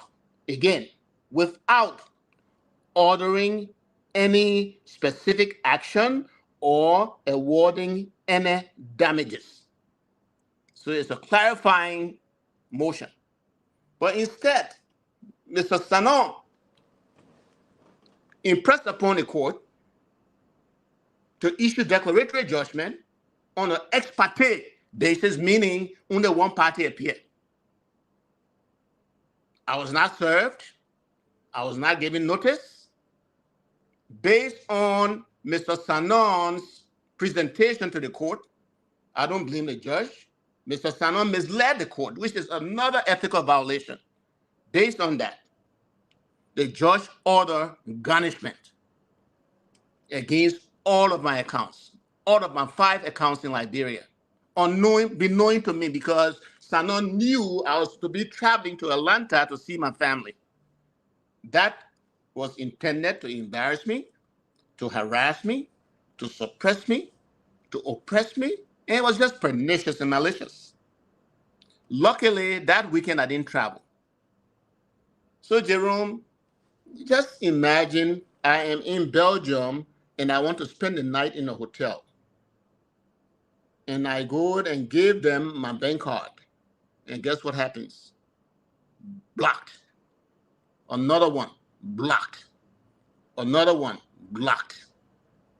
The law is not intended to harass and embarrass or humiliate people because you want to be pernicious. That's another ethical violation. And it's malicious prosecution as well, for no good reason. That's why he's doing this. But Councillor, and let me thank you very much. And Robert, welcome. Jerome, thank you. I think we're getting the picture here. I think this is one of bad faith negotiation. But I just wanted to ask you, because I know it's getting late for you in Monrovia and your line is a little bit unstable, so that we don't lose you, and then Jerome can close you out. If you have a matter with, say, the court and the opposing lawyer is, as in the case of Councillor Benedict Sano, a gentleman who I know very well. I'm a little bit shocked here. But could he just go to the court and order these? Doesn't the judge have a responsibility to also invite the other party in to hear your side of the story? I mean, he would just go ahead and garnish or block you. Strangely, I don't know what he did, but he influenced the judge. And the judge did. That's why today's release, the judge is saying, oh, I'm sorry, I erred. I issued the garnishment inadvertently, but at the same time, damage had been done to my reputation, which was Right. Benedict Sanon's intent. Then he didn't stop there. He said, oh, there was a press release from Akiva. Oh, say D. Balazeb, professor of law, his accounts have been garnished, and of course, he's under criminal investigation. These are all made up. We were called to the place. He didn't show up. If he had complained that was valid, he should have shown up to make his case for my indictment. But you can see the intent. It was a pernicious and malicious intent. Because Sanon is bruised. I beat him at the Ministry of Labor. I beat him at the Labor Law Court. I beat him at the Supreme Court. I beat him at the Justice in Chambers. He is bruised. He promised his client that he's one of the best lawyers in Liberia and he's magical. He will play magic for them. And he failed in all his efforts. Shamefully. And his result now is to go ghetto. Lawyers don't do that. This man taught me. He's one of the most senior lawyers in our jurisdiction, practicing this country. And this is the method he's chosen to practice law. Thank you very much. Unfortunate. Thank you very much. So it's not the court. It's people like Sanon who made a conscious decision to mislead his clients and do the wrong thing for money. And if people are Liberians and patriotic and loyal, they won't do this. I understand Sanon is from Sierra Leone. I don't know how he became justice minister or how he got licensed to practice law in this country. These are people who are unpatriotic. They don't belong in this country. I think we should find a way to send this guy back to Freetown. Ladies and gentlemen, that's some breaking news. We have been saying some of these things here. We know some of those folks. They have gone plenty around here, right? and we're gonna go. Let me welcome Robert. Robert, welcome to the show. Thank you, Jerome. Thank you. It's great to be back on after 2 days absence, and it's great to be back on. Good to see you guys. Fanta, hello. Hi, Robert. How are you? I'm awesome. Councilor, but I said one real quick. You had a case with this company. While that case was going on, you agreed to sell them your land. Was that done before? If not, why would you sell your land to a company that you were having issue with in the first place? Okay, so let's start with the timeline. Okay. I resigned from the company in 2023. The lease agreement deal was consummated in 2017, about 6 years before I resigned from the company. So let's just get the timeline right. Okay. I did not resign from the company and lease my land to them. While I was working for the company, I made full disclosure. You're looking for land? I don't want to participate. Use your lawyer. Use a third party. And they did. And they came for a board meeting in Liberia, visited the property, and they said the property was desirable. And again, their own lawyer, not me, did due diligence. And then Sanon is writing the police saying there is no board agreement. I fraudulently took the land using my position as managing director. And these are all fabrications for a senior lawyer. He will fabricate for money. These are the kind of people that should be weeded out of our judicial system. A practitioner, the Sanon. And he's not loyal to this country because he is Sierra Leonean. Not patriotic. Ladies and gentlemen, that's a breaking news. He misled Ellen Johnson Sirleaf. She fired him for seeing misleading your client. The very Sanon. Wow. Well, ladies and gentlemen, this is not the first we have heard. A few years ago, we were going through the rigmarole of the gentleman with the CDC party that wanted to be election commissioner. Wandabuki, I think that was Wandabuki. Hopefully, that's his partner. That's Sanon's partner. The fellow Whoa. who stole Liberian citizenship, Namodiki, he's a Oh, really? partner to one Nigerian and the other Sierra Leonean. They have come to destroy our judicial system. That's his But partner. our judicial system is already destroyed, Counselor. I don't know about that. I know about my particular case. I'm talking about that. I am an agent of the court, and I don't believe that. I believe the judiciary has integrity. The judiciary has credibility. It's people like Namudiki and Sanon. They are the ones who are giving bad name to the judiciary. And we need to weed those people out of practice. Yeah, I have some questions, and thank you for joining us today. I will be in a staunch disagreement with you on that particular point, that our judicial system has integrity and actually exists for the purpose for which it was intended. Because well, again, it's my belief. And I practice in the court system. No, and I understand that. Right? You understand the ins and the outs. Unfortunately, for the everyday Liberian, it fills them. It does not serve them. It does not honor them. It does not provide any type of justice for them. So I understand you're a lawyer and you're on the inside. For those who are on the outside, we have a very different perspective when it comes to engaging with the judicial system in Liberia. It has filled us miserably. Yeah, but Fanta. But my question, that is not my perspective. Fanta, really quickly.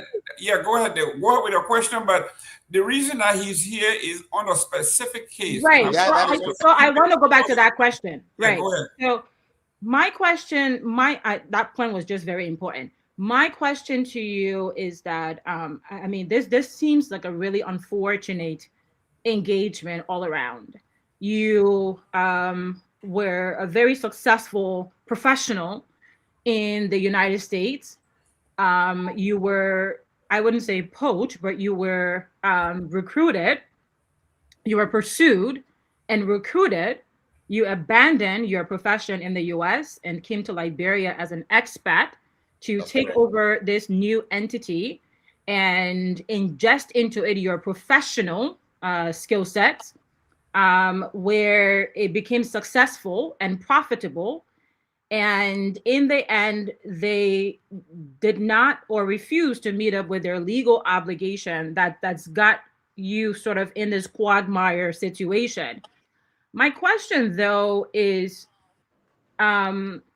you are also one of the three owners. So one of the shareholders of this company. You also leased a land to them. Just from a legal perspective, acting in good faith, and I'm not saying that you were not, but just in my mind could be very wrong, but in my mind, which is I'm asking you this question, wouldn't that have been just red flags to have gone into an agreement with your employer or with your company as being an owner in the company, then leasing a land to them while being the managing director? Because and then you they have failed to pay you this exit compensation. All of this just seems to be conflict of interest. Thank you.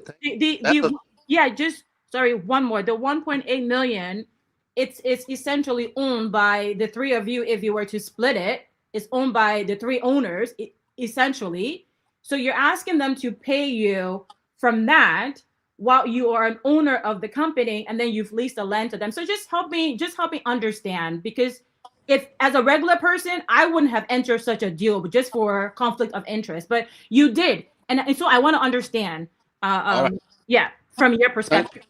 Thank you. You see, in the beginning, I indicated that I fully disclosed, and that's the key. Was there full disclosure? And the answer is yes. You are looking for land, go and look for land. However, I also have a piece of land. And in the process, if you decide you want a piece of land that I have on 9th Street, I am the owner. Please get to know that I'm the owner. That's full disclosure. And I did that. And I left the process to their attorney. one of the largest and best law firms in the country, HPA, Heritage Partners and Associates. And they went and did their independent investigation, due diligence, and submitted a report. And even in the submission of the report, I recused myself. And at the time, I had a deputy called Mr. Festus Awa. He handled all the surveys report, along with the law firm. Yes, I was the CEO. Yes, at the time I was entering into the lease agreement with Activa. Just to clarify, I was not a shareholder at the time. Okay? And then the 1.8 million, as you said, will be divided, what they have in the bank. The division is not that way. I'm a minority shareholder. My share percentage is like 3%, $115,000 compared to what they have in there. And as a shareholder, they denied me after I resigned access to information under our law, our association's law. I'm entitled to access of information. Upon the advice of Councillor Sanor, he told them not to give me any information, again, which was a violation. So to answer your question, because there was potential conflict of interest, I disclosed. And by my disclosure, I took care of the conflict of interest. So if I answer two of your questions in my response, if not, I can come back. Thank you. Let me go to Robert Garguah. I come back to you. Robert Garguah, we have with us, I think you've been following from the back. Councillor Balazar is here. He has some legal issues in the Republic in his own hometown. He's been bullied by outsiders. Go ahead. I mean, it's great to have him on. I'm not well versed with the current case. I heard about it, but I'm not well informed on what is going on, and so I don't have much question for him. This company though is primarily owned is primarily a Ghanaian company, right? Or Cameroonian, holding company in Mauritius because of all the tax benefits and okay. Yes. They do have a branch in Accra as well. That is correct. There's a subsidiary in Ghana, Guinea, Ivory Coast, Liberia, Sierra Leone, and then Central African Republic. Okay, cool. Yeah, so I listen. I wish you all the best. I don't know much about what's happening. I have been following, and it looks like you're winning the case that you wish to win. And so I wish you all the best, and I hope that you're not bullied in your own country. But speaking of being bullied in your own country, this is just a question to clarify, because I heard you say that the judge was influenced. I'm not sure what that actually meant, but he was influenced, and which led to his initial decision to put a garnish on your account. But then you also, vouch for the integrity of the judiciary system, right? And so when you say that the judiciary system, considering your own case and some of the decisions that have been made, in your opinion, where you felt like a judge was influenced, I'm not sure how that judge was influenced.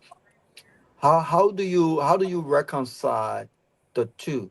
Are you just do you just believe that the judiciary in general, not just particular to your case? I know this is the reason why you're here, but as a practicing lawyer in Liberia, are you saying that the judiciary has integrity generally, and in this case, this judge did not have integrity, or this judge did not uphold the integrity of the judiciary? What are you saying?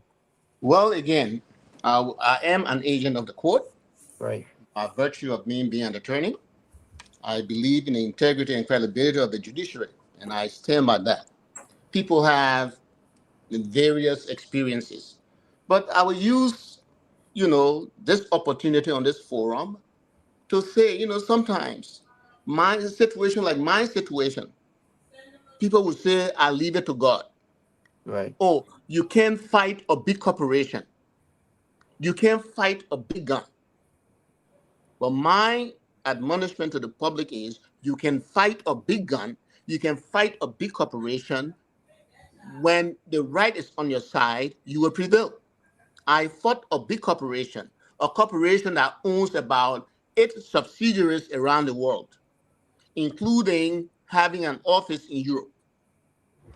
I fought them, and because they're a big corporation, their ego is bruised. How can one man beat us in such a manner every step of the way? And part of what the problem is, part of what the issue is their bruised ego. And now, instead of going to regroup, now they've taken the path of now attacking my integrity, which I built over the years. I worked in corporate America for over 26, 27 years and ascended to executive positions. I'm not going to allow Benedict Sanon to come and impugn upon my character and reputation and harass me, bully me in my own country because he's being paid peanuts. So again, Mr. Garguah, in the instance, the judge is a human being. As agent of the court, gentlemen, we have a responsibility to not go and file and demand wrong remedies. Who knows the judge's free of mind when this guy went there and tried to convince him that declaratory judgment was the right thing to do on an ex parte basis. Look, when you want to enjoin the property of somebody, where is due process? Should it be done on an ex parte basis without notice to the other party? And you make a major decision to garnish all of the person's account without notice. I didn't get to know until I attempted using my ATM machine and was denied. Upon inquiry, then I found that all your accounts are garnished. That's unfair to me. And Mr. Benedict Sanon, being a professor of law, knew that declaratory judgment would not lie. But he misled the court. Misleading the court may not be the judge's responsibility. He may have some culpability, but Sanon is the professor of law, been practicing law for 50 years, who took a wrong motion and influenced the judge to issue garnishment when it should not have been issued. And the law is clear. I said what declaratory judgment is. It's not to take action that will restrain somebody else, and that's exactly what it did to me in violation of my rights. Quick question. But again, the court came back and corrected itself and said, "Oh, we acted in error. Okay, it was a procedural error." Okay, and immediately lifted the garnishment. Okay, I mean, I think what I gather from that, it's glaring that there are, though you believe that the court has credibility and integrity, I think we will all agree that there are some judges and operator of the judicial system that are compromised to some extent. But quick last question. In 2005, the labor court ordered this company to pay you $436K. Have they done that? Well, they refused upon execution, locking their doors 3 times, and then, because of the embarrassment, they eventually finally paid after meandering and engaging in peregrination. Okay. Peregrination is, in Liberia, we gave the man Huawei. Oh yeah, go come tomorrow. Okay. It's engaging in what we call peregrination. But we shackled their doors, we shackled their cars in execution order from the court. And of course, they didn't want to pay, but there is remedy at law.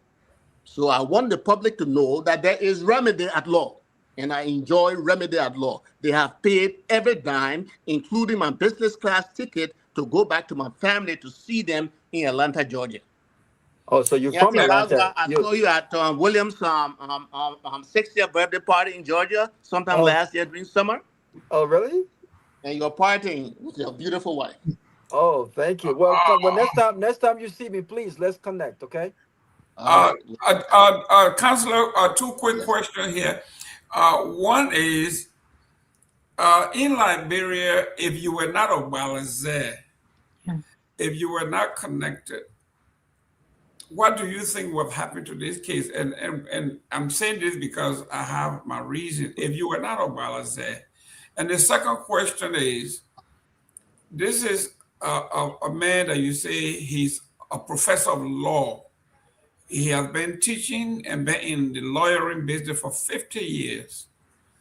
So do you think he was trying to use his power and connection to squash a person that he saw what he thought was much smaller than him?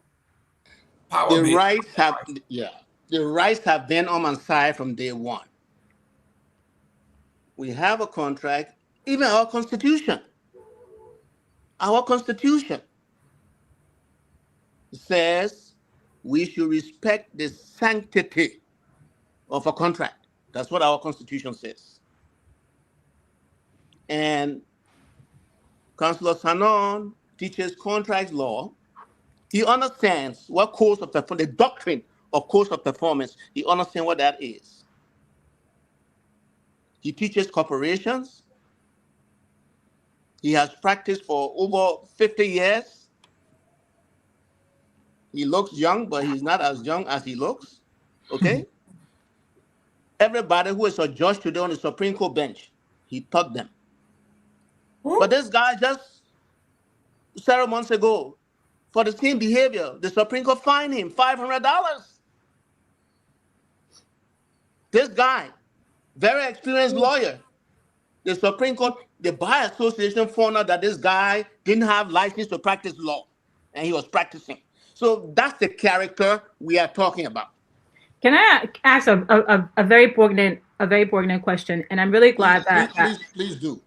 Yeah, that you receive your settlement. So congratulations on that. Well, thank you. Just to buttress, or just to at the second phase of the question that Mr. Gayman asked, how do you, if you that have so much faith in the judicial system, the 99% that have lost faith in the judicial system, you've been in Liberia now, I want to say, for almost a decade, maybe a little bit over. How are you going to use this experience to help other Liberians who are not Ogbalaze? Well, again, Brother Gayman said, how you not being Ogbalaze? I think that's a little speculative. The facts were on my side. But Council, I respectfully want to push back. I don't want you to lawyer this question because it's just too important. So I don't want you to lawyerize it. I want a direct, realistic, everyday that Liberians who are marginalized and impoverished, who are not part of that 1% and do not have the legal pedigree to stand up to the court in the way in which you did. So respectfully, we're looking for solutions here. If this country stands a chance at any type of legal or judicial transformation. Yes. So from that, let me say this to you. Using this experience, what can you say to other Liberians who the right is on their side, but they do not have the legal pedigree, they do not have the legal acumen, they do not have the legal maneuvers to navigate the judicial system, and are often frustrated, and as you rightly said, just leave their own to God. And some of them die of frustration. What can you do to help them? Again, let this exchange serve as an inspiration for John Doe that is out there, Mawata that is out there, to say that justice can be done. Let me not leave my situation to God. Let me not pursue my case. Oh, this is a big corporation. They have deep pocket. I'm not going to succeed. I could have made the same decision. It's an individual me fighting against an organization that has about 7, 8 subsidiaries. They have more money, their pockets are deeper than mine.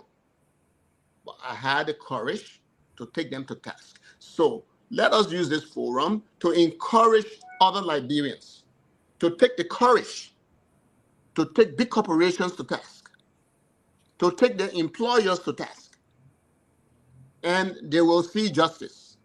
You currently teach at the university. Do you plan on hosting some type of labs or a pro bono service, offering pro bono services to your students? That's where I'm going, practical solutions. So thank you. Could you please elaborate? All right. Thank you. There are many ways of practicing law, and there are many ways of paying back. So when I got to Liberia, I've been blessed to have the exposure from Wall Street, exposure from the Virginia, Maryland, Washington metro area, exposure in the financial district, Hartford, Connecticut. So when I came to Liberia, I said, hey, other than working for money, what else can I do? You won't believe it. I buy my gas. I use my own car. I have taught at the law school, Louis Arthur Graham School of Law. This is my 8th year, and I have not received a dime in compensation. Even though they say, oh, there's no pro bono, we pay everybody that is working. So I said, okay. I sent in all my requests. I've been teaching since 2016, 2017 academic year. You haven't paid me. Where's my pay? So in that, I'm saying to you, you talk about workshop. That is part of my way of giving back. I teach and I don't get paid, and I'm committed to teaching. You can reach out to my students. They will tell you he is committed. When we think he's not coming, he's going to show up. So my part of legal education, my contribution to the country, even though some people may say it's nothing, but most of my students now are counselors at law. They have graduate degrees from some of the best law schools you can think about in the States. So yes, so I do legal training. I haven't been paid for 7, 8 years, but I continue to teach as my way of bringing enlightenment about the law, about how the law works. My area is personal injury and insurance law. Okay. Robert, you had a question? Yeah, so so has the university, because I think that's kind of troubling, right? Because if there's an agreement that you would teach on a pro bono basis, and the university have a standard or structure that does not allow that, and you send all of your information to get your salary. Have you inquired? Have they communicated with you to update you on reasons for which you've not received your salary? Is this also the way other professors are being treated at the university? Why is it that you have not gotten paid for going 8 years now, and no one is telling you, talking to you about that? I mean, that's kind of strange. Don't you think so? Well, yeah, I sent in my request since there is no pro bono, and for good reasons why there should not be pro bono, because administration wants professors to be committed, okay? And if you're pro bono, then what is your commitment? Oh, I'm helping the school, so you can't be stringent with your rules and regulations regarding to me. So the school is saying, oh, no pro bono, we'll pay everybody. So to answer your question, I've made a request, and I use the word peregrination. Go come tomorrow. Yeah? Go come back. So I am doing it, Garguah, because of my passion to teach. I don't like litigation. So my kind of practice of law is consultancy and teaching. But again, I do it not because of the money. I do it because I'm committed to my country. I want to give back. Okay? And that's my way of giving back, and I have passion for teaching. Yeah. And I receive the appreciation from students. You know, we teachers, we are poor. But the honor that is given will go to Calabash. And that's the last seat.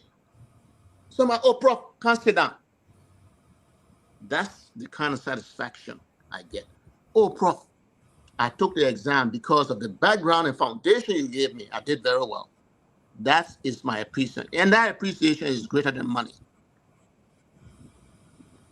Great. Real quick, let me welcome Johnny. Johnny, welcome to the show. While Johnny is away, let me ask a very question that I think most Liberians want to know.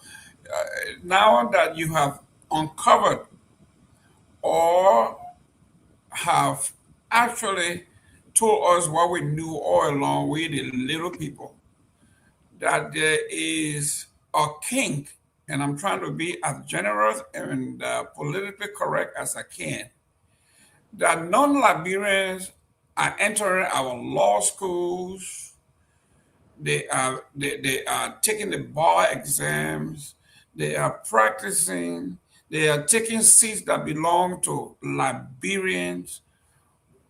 And I'm glad you're speaking to this, but what are you doing to make sure that we plug these holes, that Liberians do not suffer this injustice?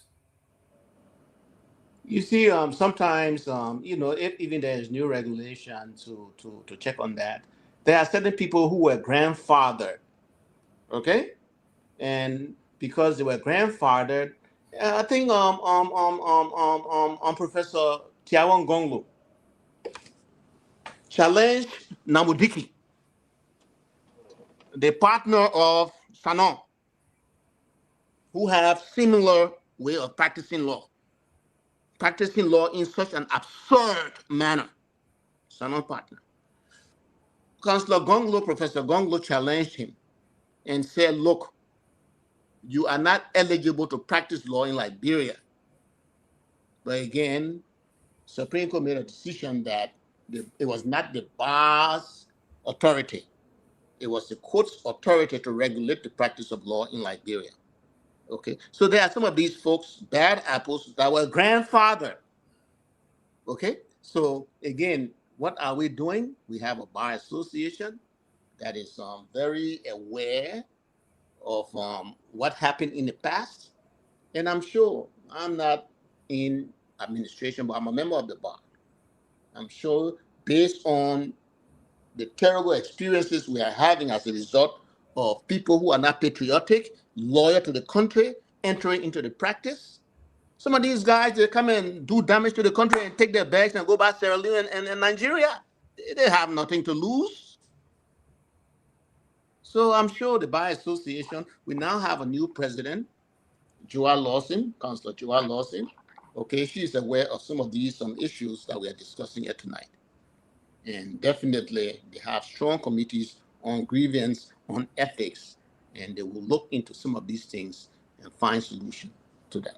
I, as an individual, can only recommend. Can I ask a clarifying question? Is it a law that foreigners cannot practice, like go to the law school here in Liberia and practice? They can go to the law school.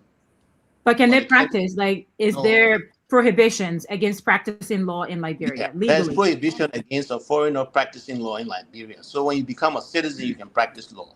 There's no prohibition against a foreigner coming to law school in Liberia. Okay, so they graduate from the law school, there is no prohibition there, but the actual practice, if they wanted to stay here and practice, there's a prohibition against that.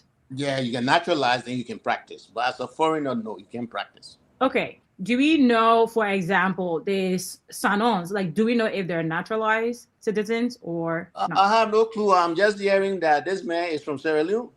So I mean, to your point, if they come here to go to law school, they can only practice if they're naturalized. And considering what you also said, that he's been here for 50 years, or he's been teaching at the school for 50 years, you were a student of his. Is he? Yeah, so it will be interesting. There's a reason why I asked this. It'll be very interesting to find out before we launch this. We look at the foreigners who are coming here to practice law as the problem with our judicial system. It goes back to that again.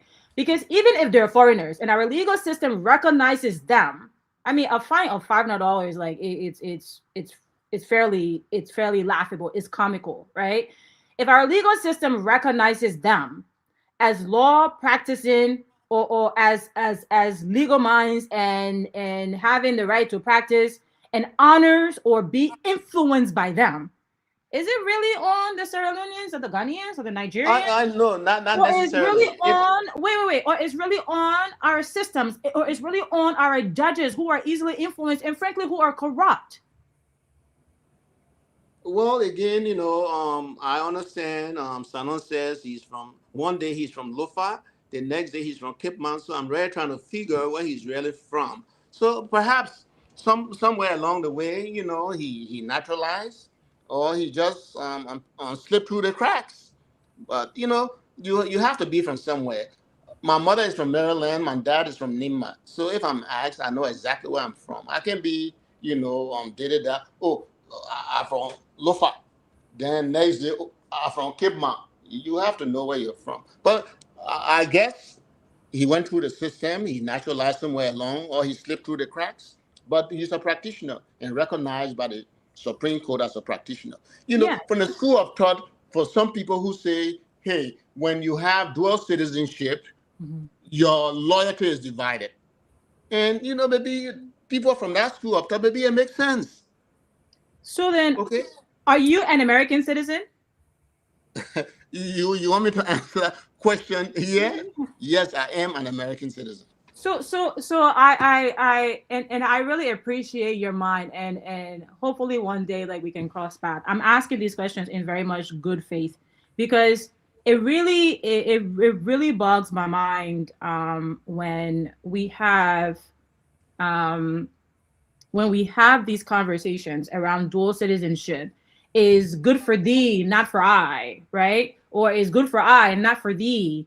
I think there ought to be some consistency, and I think you people who are the legal minds and members of the Bar Association, where you influence the leadership in this country, the leadership is so influenced by you. You influence the judicial system. And if the judicial system are influenced by you and you are presenting contrary views on things like dual citizenship or being a legal practitioner, don't you think it further corrupts the system? That now we're having, there's an active discussion in the legislative, and Mr. Gayman and Mr. Nagbe, please do remind me if you know the exact name of it, of whether Liberia should allow foreigners to become citizens and actually buy land, because as you know, there is a prohibition against that. No, white people. So this new law that's in the legislative is about white people? Yeah, allowing white people of non-Negro descent to buy land. So we're talking what? Lebanese, Americans, Indians, British type of white people? If you fall in the category of non-Negro descent, yes. Okay, real quick, I have somebody on the line here. Your name and where you calling from? Very confusing. Your name and where you calling from? My name is Kehleboe Gongloe. I'm calling from the state of Pennsylvania, the city of brother-in-law, Philadelphia. Go ahead. Am I allowed? Yes. Okay, so I just want to make a quick contribution to this topic, not to affirm or not as an affirmation of Councillor Blaze's allegation against Mr. Sano. But I just want to, history us a little bit. In 1995, when we were involved in citizen mass action in Monrovia against the son of a peace accord in Akosombo, which was dubbed as the Akosombo Accord, I was one of the civilian group that was opposed to that peace accord. So we had mass demonstration in the streets of Monrovia. At the time, Benedict Sano, Councillor Sano, and Monique Captain. Monique Captain was then professor at the University of Liberia in the political science department. They were the Taylor loyalists campaigning in Monrovia, basically supporting the Akosombo Accord. And out of that agitation, I wrote an article in the New Democrat newspaper entitled "The Citizen Mass Action where is he headed. And in that article, I challenged the citizenship of Monica Town and Benedict Sano. Monica Town and Benedict Sano actually took exception. They actually reacted to my article because Tom Kamara actually published it in the central spread. It took 6 pages, the full central spread. They reacted to it, denying my claim, questioning their citizenship because I quoted the Indian Nationality Act. Surprisingly, in 1997, when Chancellor became president and Monica Town was nominated as foreign minister, the late Bidel Fan, may his soul rest in peace. He was a comrade, but then he was with the MPFL. He raised Monica Town's citizenship question when he went for confirmation hearing. Government, you will not believe it, Monica Town produced an oath that he took before the Justice of Peace in Grand Bassa in Buchanan City in 1995, the same year that I questioned his citizenship. So I just trying to bring that out to say there could be something under here, That's all I want to say. I'm not affirming whatever Councillor Blazer is saying, but listening to you, I'm just saying that, in 1995, I was the one questioning these two guys. Now someone is talking about it. I'll rest right there. Bye. Thank you. Ladies and gentlemen, we are talking some serious stuff. And we have 7 more minutes here with the councillor. Wait, Mr. Gayman, I didn't finish my question. So I wanted to hear from the councillor what he thought about the new proposal that is in the legislative with all of these unfinished or untied or loose ends, right? And now we're adding this new law onto it. What are your thoughts about it? Yeah, I'm from the school, and I belong to the school that agrees with the current law that we should not grant the right of land purchase to non-Negro or Negro descent. You see, people always talk about development, or they make reference to Kenya, Ghana, okay? Give all kind of examples. The school of thought I'm from, you shouldn't want to become citizen because you want to own land. You want to become citizen because you want to integrate, you want to be a Liberian. In my experience with some of these folks, and people say, it's your culture. Any culture that is repugnant, that is racist, that culture cannot be a defense, that a culture, that women can marry Liberian men or black men, but they can marry, the men, they can marry Liberian women. That's a form of discrimination. And some of the folks we are talking about, when their daughters reach the age of 13, they ship them out of here because they don't want any Liberian to go around their daughter. I'm taking this angle to say, is that integration? That's the question I'm asking. We are the same people, then they speak Liberian English. But their daughters are too good for Liberians to get married to. Their wives are too good to live in Liberia. They do business here and get what? Capital flight. All the money is being sent to Turkey, Cyprus, Lebanon, India. Is that integration? Or are we saying that black people don't have, or Liberians don't have the ability to bring development to their own country? And, I'll tell you my own experience. I'm married now, but this is a long time ago, why? Just in case you're listening. I had a Lebanese girlfriend. And when the parents got to know about my relationship with that Lebanese girl, she was shipped the following week. So my question to you, is that integration, or you want land, you want citizenship only for land? Or is it that you like Liberia and Liberians? So integration should be integration. It shouldn't be I want to be Liberian because I want to have access to your land. And most of the time, these same folks, because they want land, they have children by our women. our girls. And when these women go to their country, these women or mulatto half caste are considered half citizens in their own country. That's exploitation. Do you think this is a bit more personal for you? Because I was really looking for let's look at a general level, like connecting like to your ex-girlfriend, like, and all of that. Because I really want to look at the economic impact, not so much of the relational, like they cannot allow Liberian men to marry their wives. Like where I'm trying to get is more economical. Really, we see the land issue, the land conflicts that arises today that are grossly affecting the everyday Liberian. And then on top of that, you want to add foreigners of non-Negro descent. What would that mean for the country? Not so much about like economic dimension. There is economic dimension to what I'm talking about. Remittance of hard currency. Is that not economics?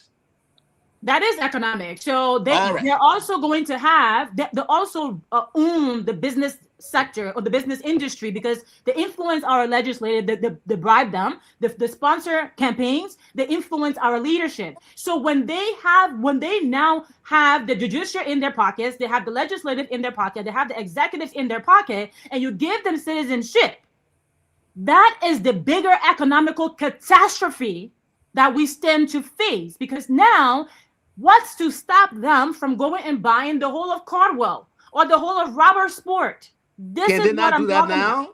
Can they not do that now? If the law if the law now allows for 50-year lease and 50-year option, how many years is that? That 100, isn't it? Well, yeah. So now only land. So exactly back to my issue that the judicial system is corrupt because they always find loopholes to help these people.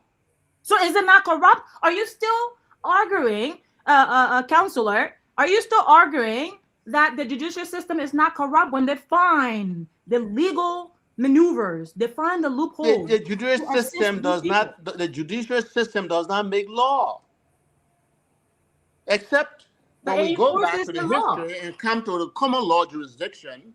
Then we go back to what we call decisional doctrine in common law, where decisions made by judges become law over time in stare decisis. But the judiciary does not make law.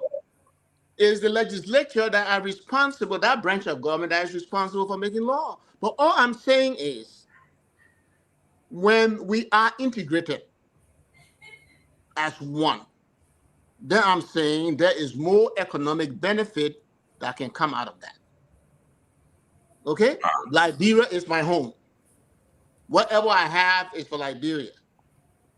But you come and make tons of money here and you remit it to Cyprus, to Singapore, to all these places. Then the money is not staying. The money should circulate. I'm saying to you, you want to buy land, I don't have issue with that. But you should change your mindset. You shouldn't be here, be paying somebody $50 per month. That person, that house girl, that watchman, that security guard, that babysitter, and you pay that person $50. Let's look at the people, the way they treat our people. That's why there's economic. We also have Liberian lawyers who advocate for them against our people. Well, that you have taught. I'm not one of them. Okay? I believe that white people who are willing, I don't have a problem with Americans. We have many Liberians who have American wives, German wives, Irish wives, and they can integrate. But when you have people who fundamentally, as part of their culture, is to discriminate against other people, and we say there's nothing wrong with that because there's no economics attached to that, I disagree. There's economics attached to that. If you have your wife and children living abroad, how are they going to survive? You have to make money here and send money and support them. Councillor, this is what all the Liberian politicians do. Their wives and their children do not live in Liberia. Their wives and their children live in America, in Europe, and there's also a capital flight with our politicians. They do this. This is not limited to just the Indians and the Lebanese and the Turkish. Well, our Liberian politicians have their families do not live in Liberia. They live in the U.S.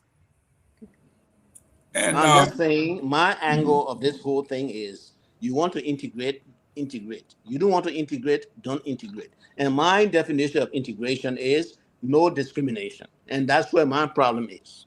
If you come and say you want to be Liberian. Don't discriminate against Liberian. That is where my issue is. And I'm saying there's an economic angle to it. That is my position on that. Thank you very much, Councillor. We asked you for an hour. You've been here an hour and a half. We thank you very much. Your parting comments, what is it you want us to know? What is it you want to leave with us as you leave here? Yeah, thank you again, gentlemen, for giving me the time to talk to you and talk to the Liberians. The law is beautiful. The law is intended to give people justice. And us attorneys, we have a significant responsibility in ensuring that that happens. We must be able to look in the eyes of our clients and say, you must settle. You don't have a case. We must practice law with some level of integrity. Many times clients have come to me and I said, look, let's call a conference with the other party. You have to settle. You don't have a case. So to mislead your client and give them the impression that you are magical and you can use all kinds of magical rod or influence wherever the influences are, okay, to thwart justice, then I'm saying we as attorneys, we have a huge responsibility to make sure that justice is done and justice is served. It's not only the court's responsibility, it's the lawyers who corrupt the court system. And I've experienced it firsthand. And I'm saying it's unethical, it's a violation of our code that we take, and then be encouraged. Take the courage. You have a case, pursue it, and you will have the outcome that is desired if you have the rights on your side. So again, thank you very much for giving me an opportunity to give you the scenario of what transpired between Atiba and myself. And then they decided, because the ego is bruised, now to go after my person and go after my character. And I'm putting the public on notice, seeing how vicious they are. I have told my relatives, my family, that if anything happens to me physically, they should look at Sanon and his client, because that's where they are. Malicious, vicious, pernicious, because of bruised ego. We as lawyers, we should learn. We win some, we lose some. In the event where you lose, you take it and regroup and say, hey, the next time I'm going to do a better job. So I leave you with that. Thank you very much again for giving me the opportunity. Thank you, thank you, thank you, thank you.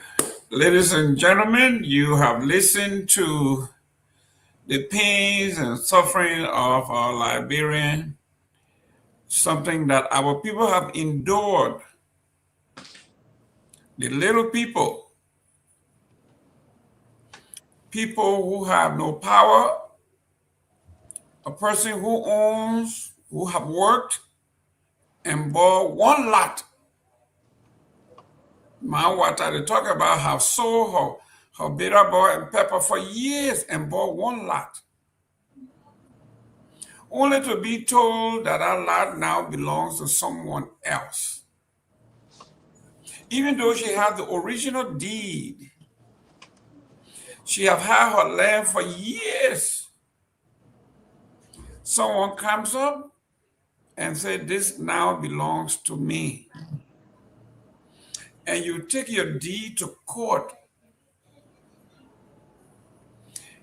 And and that person produces a deed that have been backdated illegally.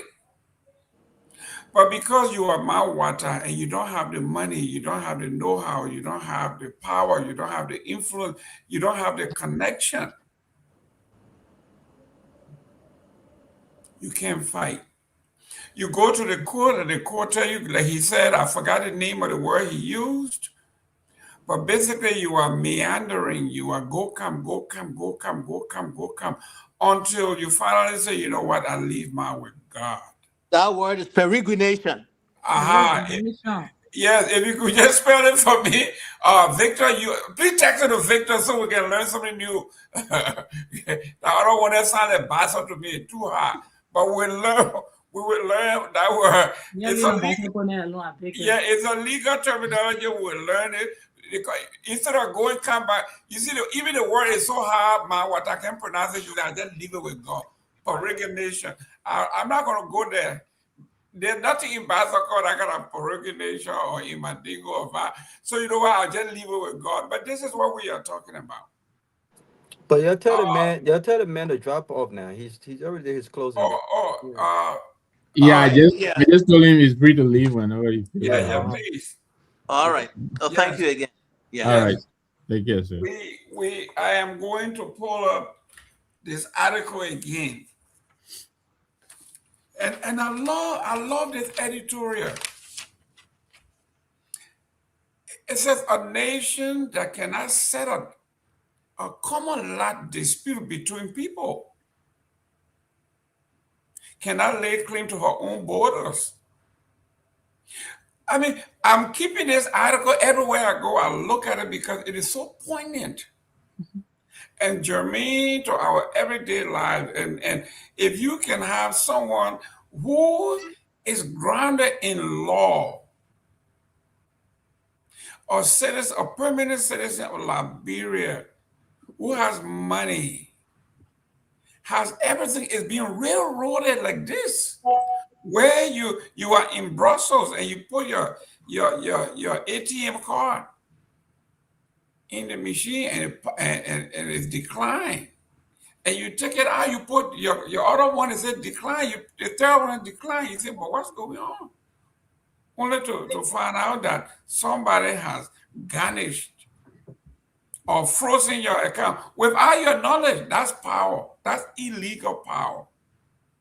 If it can happen to a Balaze, what do you think about Garguah or Fanta or Nagbe or myself? So this is what we are talking about. As much as we want to defend the institution,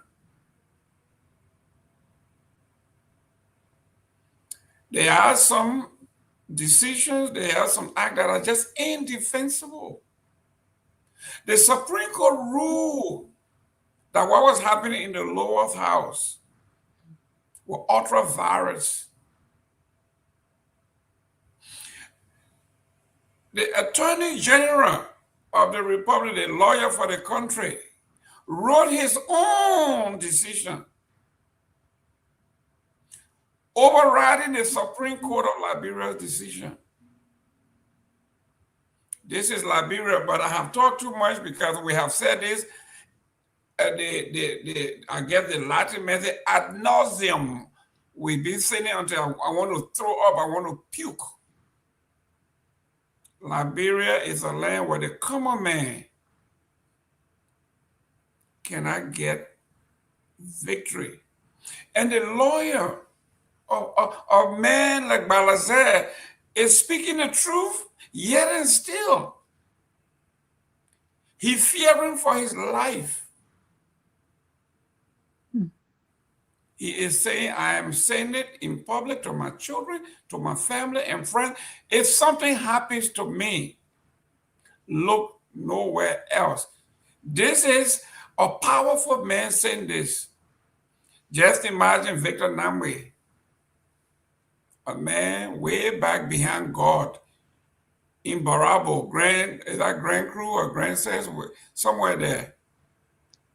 Nobody knows where that place is.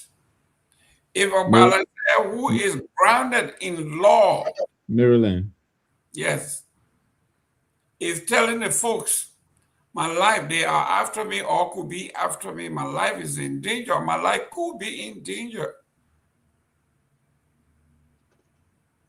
Robert, welcome to the show. I know you participate a little bit, but this is an eye opener, Robert. Yeah, I mean, I'm glad that he has the resources to defend himself and stand up to the court. Um, and I think he has also the advantage of being an attorney. So he understands the law, and he may not have the deep pockets that the entity has, but he also isn't Mawata, or he's not Joe Doe in West Point, who does not even have the voice to start the process. You're on mute. Yeah, somebody calling him. Tell your wife you will soon be leaving. Your boss. You are still muted. We can't hear you. That button phone will kill somebody else. Can you hear me? Yeah, we can hear you now. No, your wife took your volume. We can't hear you.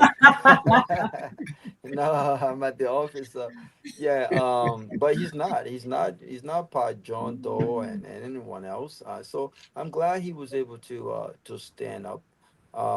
You know, to stand up to the to fight for himself and defend himself. And in most cases, in his specific case, he won.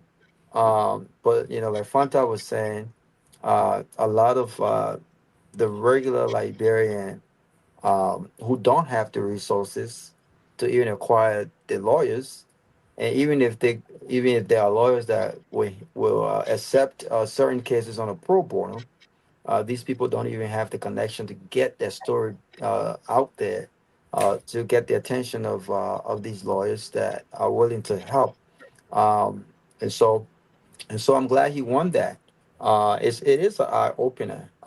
But we have a system that in my view, and I could be wrong, that in most cases favors foreigners over our own people. And this is not the first time we've seen that happen. There are many instances where foreigners have won, even foreigners that don't necessarily have deep pockets. The missionary, the Reverend what was his name? Lucas. He didn't have no deep pockets. That man don't look like some guy who is making six figures. But I think that white privilege kind of stepped in a little bit. And we have this slavery. We still have this slavery, white slavery mentality in Liberia, where we think the best quality must come from the white America. That they are smarter than us, to the point where when we see quality being presented or delivered by not just a black person but a Liberian, sometimes we just don't want to we don't want to believe it, right? And so we have a lot of work to do, guys. We have a lot of work to do, and it becomes it gets frustrating because we talk about how much work we have to do as a society, and we keep talking about it. So the question is, when do we start? When does that work actually begin? So good luck to him. I'm glad he got his 436K. And I was going to ask him, what is he doing right now? Is he working? Is he just teaching? Now he's working pro bono, but does he have his own company? Because if he was able to lead successfully this company, and if he was able to do so well, I'm sure that he can create his own, work for himself, train Liberians, and hire Liberians. He is. He's a part owner of the new law school in Liberia, so he running that business. He and Awesome. Kwame Kwame Kromah, Kwame Weeks. Clement. Kwame Weeks, that's his name? Kwame Clement. Kwame Clement. He and Kwame Clement, they opened a new law school, nice one too. Yeah.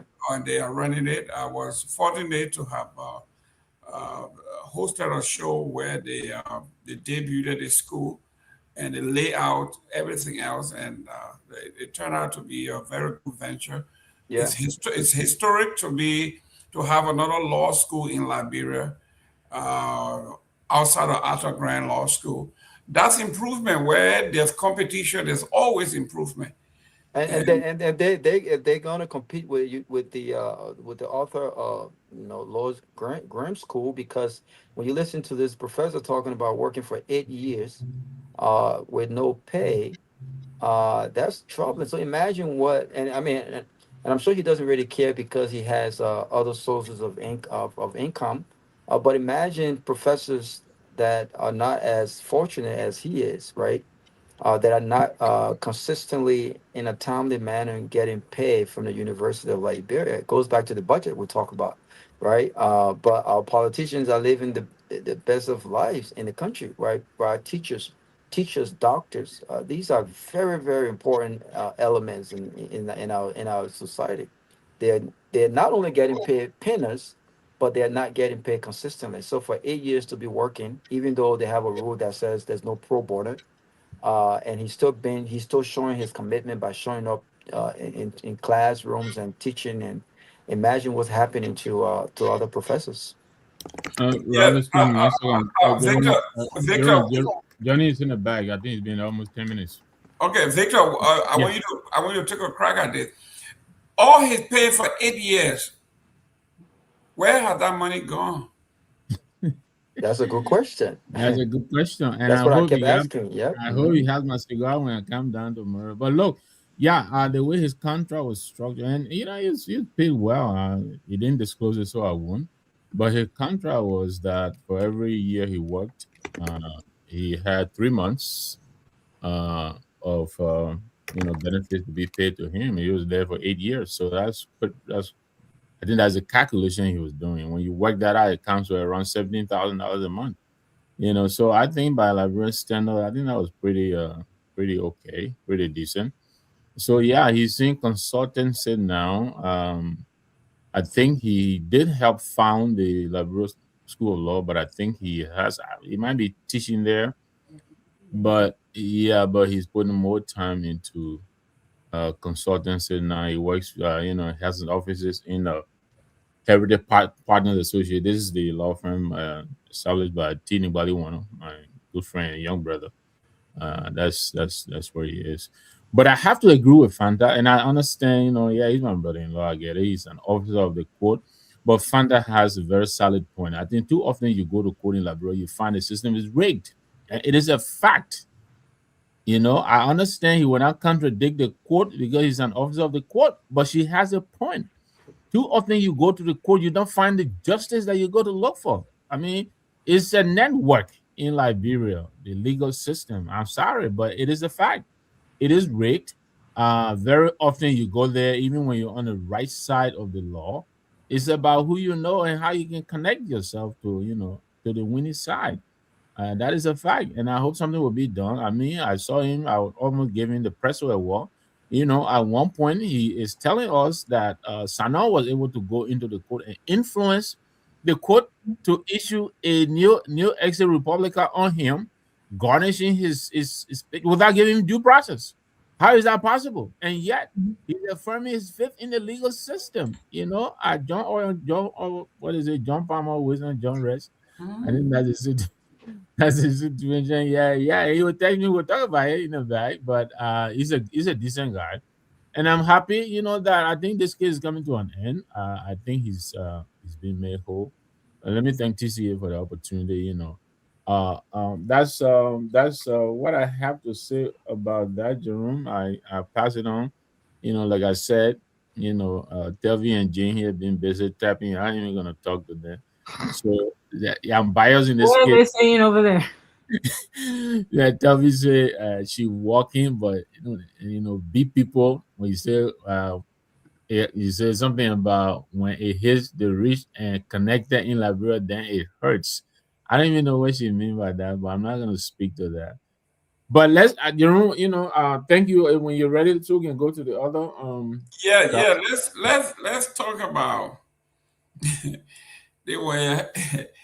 Let's talk about the workonomics. President Joseph Walker called special session to print more money.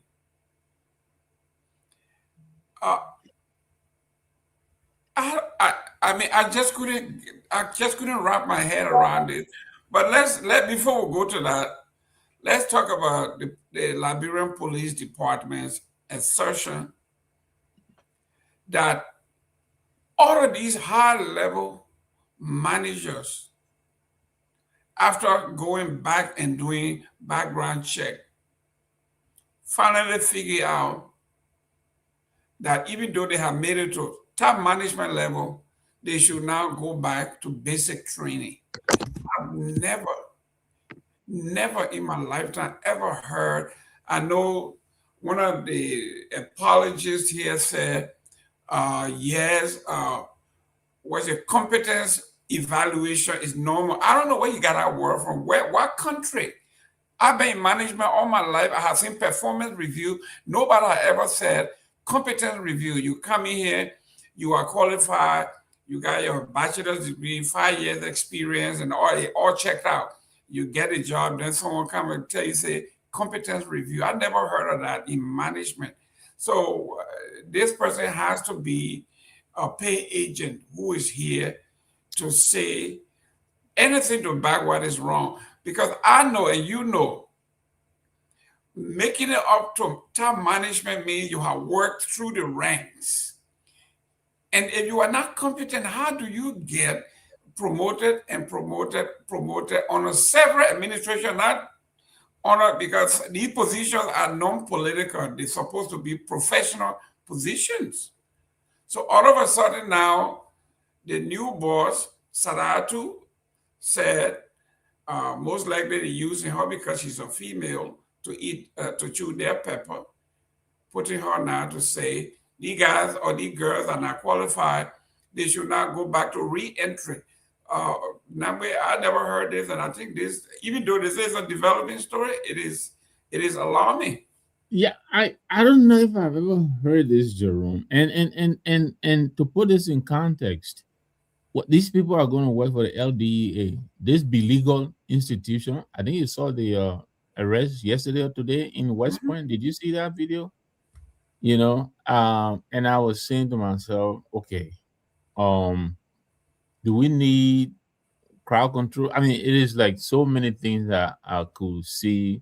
I'm not a security person, but you could see that there was no system, no form, nothing to what they were trying to do. Yeah, they succeeded, I think, in getting stacks of drugs and all of that. But this is where I think these people were supposed to go, and as they were going into senior management, how is that possible? So that's the vetting process, and then there is the lack of coordination, in my opinion, among the management people.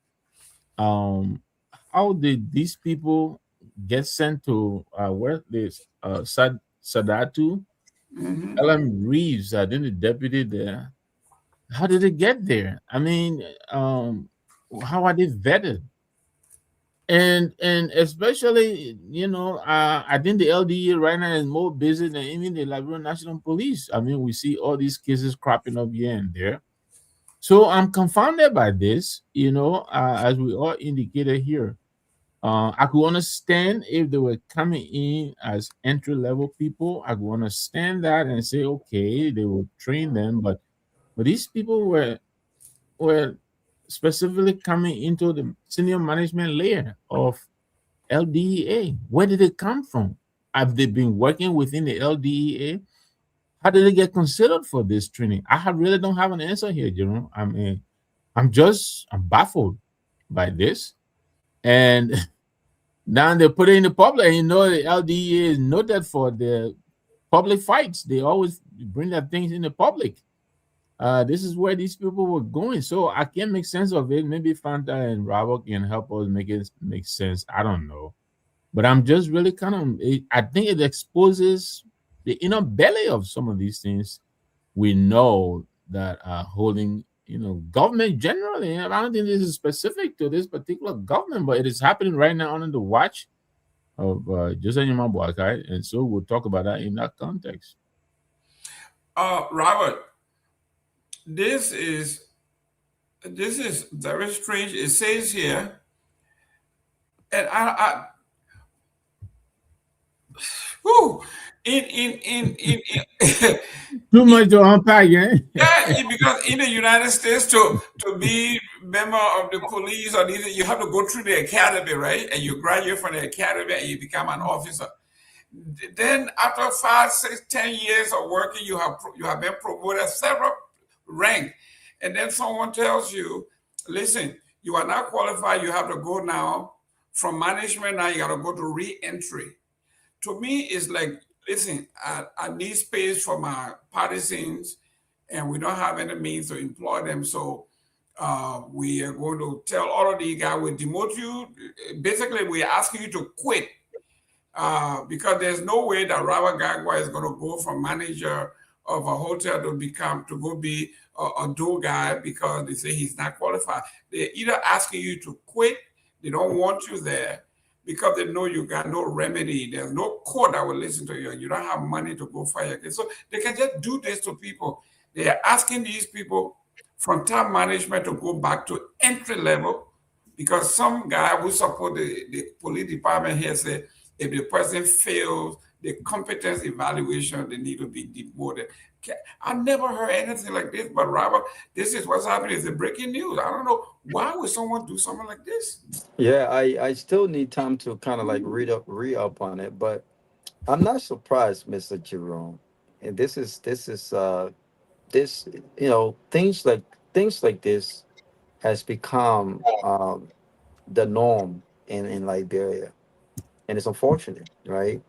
Now, just for disclosure purposes, if they were sending me to be the door guy, as long as they're paying me what I think I deserve based on my experience, I'll be the door guy all day. No, but they told you already that you don't deserve, because first of all, they say you're not competent. So Yeah. they So taking you down. if I'm not competent, then I'm just joking. But What they're doing now, Robert, is taking you from where you are now and saying, okay, Robert, go start at the door. That's what they're doing. It's a re-entry, and re-entry has a re-entry pay. Exactly. Yeah. But that's what we've done. We've most of our appointments are based purely on politics. We're making political appointments, and again, there's nothing wrong with it, right? But in areas where that requires true, not just academic. Listen, I am a strong advocate for higher education, and I do not knock anyone who, I got friends that are getting double masters, and Afra is working on his, I think his second or third master's degree. It's very, very smart. But the lieutenant who were here the last time. How many masters? Jerome, talking about Robert, before I forget, Jerome, we gotta congratulate Amen. Amen Salih, the PAP chairperson. He just got his PhD. So congrats to your boy Amen. But go ahead, Robert. Yeah. How many masters? 3 masters? Yeah, 2 people got double masters. People going back for. Wait a minute. Yeah, for when you put one master, another master got a PhD. Or you put BA and BA together a PhD. But I don't knock people, and there are some really. I was saying that to say if you just look at the brother, he doesn't necessarily need the masters to show that he's informed or he's educated and stuff like that. But in Liberia, in most cases, these are things that we do because we understand that they look good on paper, and no one actually cares, right? And so when you look at all of these appointments, Mr. Jerome, you said it, they're not necessarily based on results. They're based on reward. like this person played this role in my election, and I need to reward this person, even if it means making the wrong decision that could hurt the country. I mean, look at what's happening at the Liberia National Tourism Authority today, right? And decisions that have been made there, right? And so I'm not surprised. I'm not surprised at all.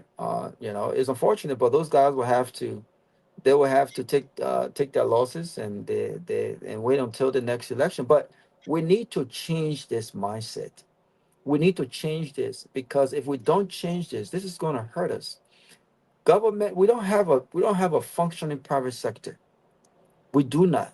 The reason why this country can survive all of the nonsense that we see happening under Donald Trump is because we have a system that can pick up the pieces where when they fall in critical areas, like when the president make all of these unhinged statements on Easter, right? When he threatened to wipe out the entire an entire country, right? That's crime against humanity, right? But there's a system that helps us to not fall, right? Because under normal circumstances, this country would not survive if without these systems in place. We don't have similar system in Liberia. We depend on government for almost every single thing, and so it's very important that when government are making these appointments at these critical institutions, it's important that you have people who understands the in and out of these institutions. You understand people who don't just have the academic credentials, but they have the practical experience, and we respect them for what they bring to the table. We don't have that, and so when people are making political decisions, what would you expect? I don't expect much, and so I'm not very surprised. But am I scared? Yes, I am, because when you have these things happening in the country, and the biggest voices in our country look at them and say, you know what, it's a norm. It's best practice. There's right and wrong, and then there's Liberia, where we do it the Liberian way. I think it's very scary. Fanta, we had when President Wakai came in, he especially in the security sector, although I think there were about maybe 250 or what, some crazy numbers. They decided to lay off all of these folks.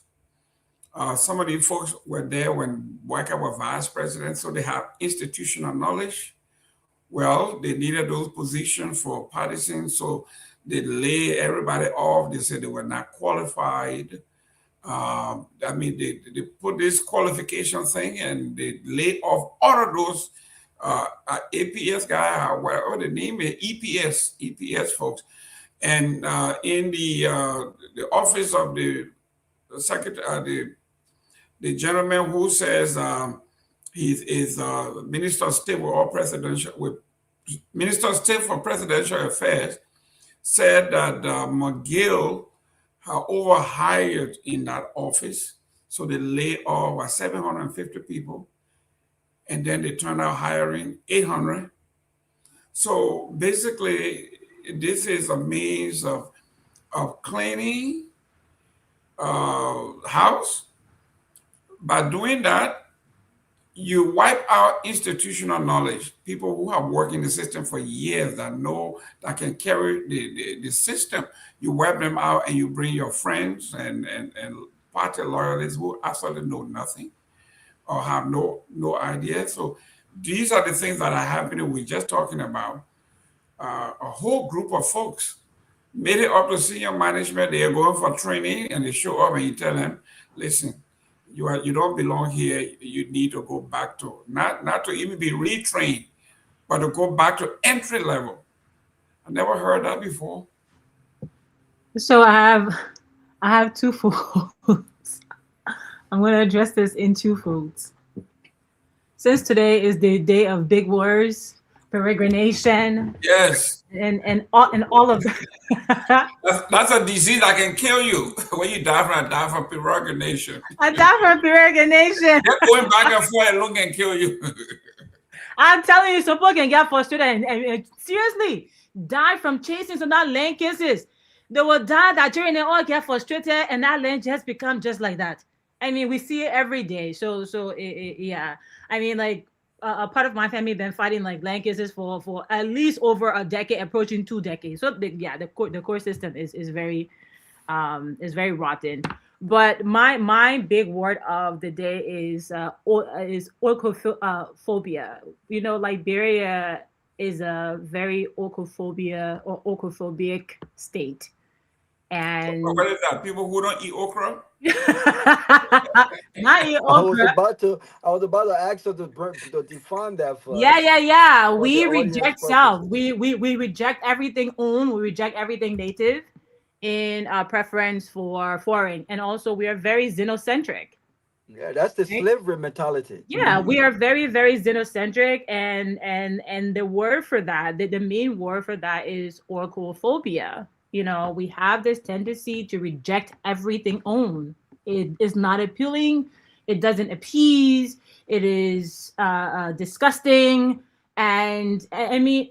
It was very interesting to hear the counselor mention the part of his reasoning for not for rejecting the new Negro or non-Negro integration is because of capital flight. I mean, our very politicians, our very leaders engage in capital flight.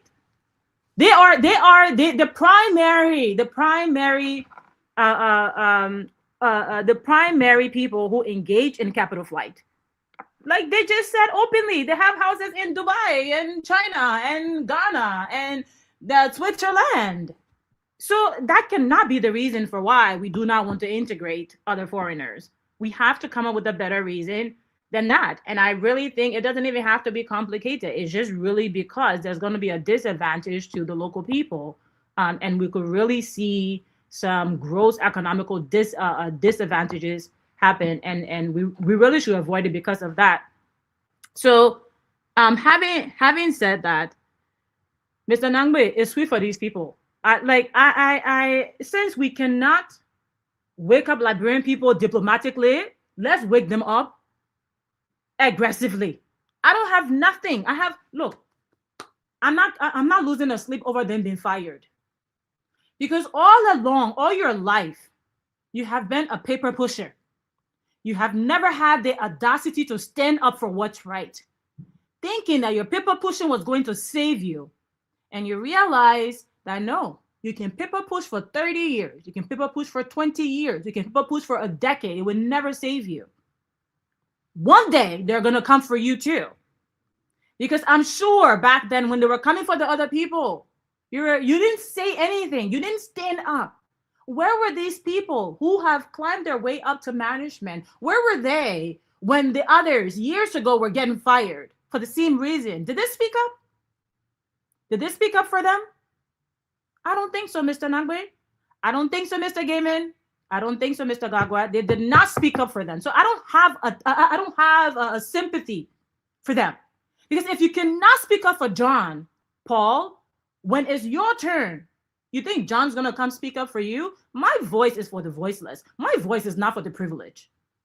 Yeah, but some of these people have been there three administrations, so they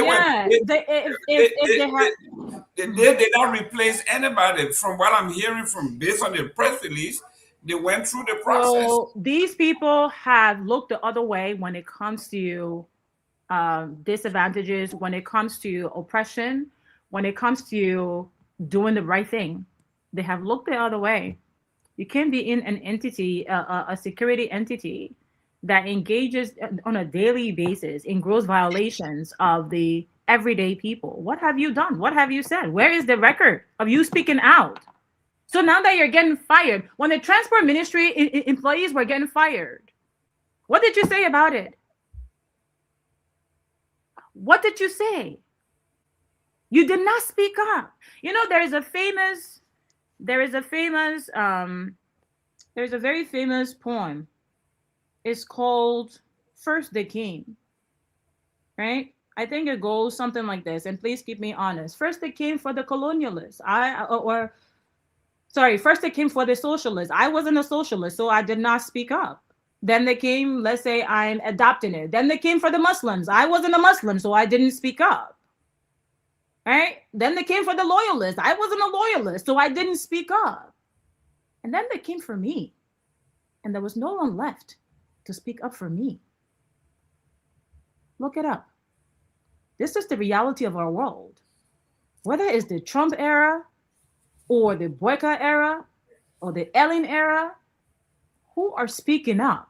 So when your turn comes around, we too will speak for you. We will remember and say, these people spoke up for us. I don't have any sympathy for them. My bandwidth is for the marginalized and the impoverished. I make that very clear. I have no pity for the 1% who want to cry boohoo. Like, I don't have time for your tears. Cry me a river.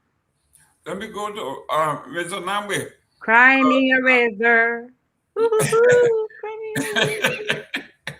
Mr. Nagbe, I want you to end this, and then I want you to take on this thing. Oh, just quickly. This is what you can do. Let's start a revolution. Let's actually start a revolution. We started now. It started. Okay. I want you to close on this, and then I want you to begin the process of Councillor Gongloe today endorsing Mr. Widow as the best in the Republic out of 5.5 million people. Gongloe said we can confuse me, man. He can confuse me, man. I don't understand Papa at all. You know, I hope Kehleboe is still listening, because I know he watches the show, and he's not an official spokesperson for Councillor Gongloe, but you know, he will usually call in when we are discussing Councillor Gongloe. And you, Jerome, too. This is on the signature of your bestie.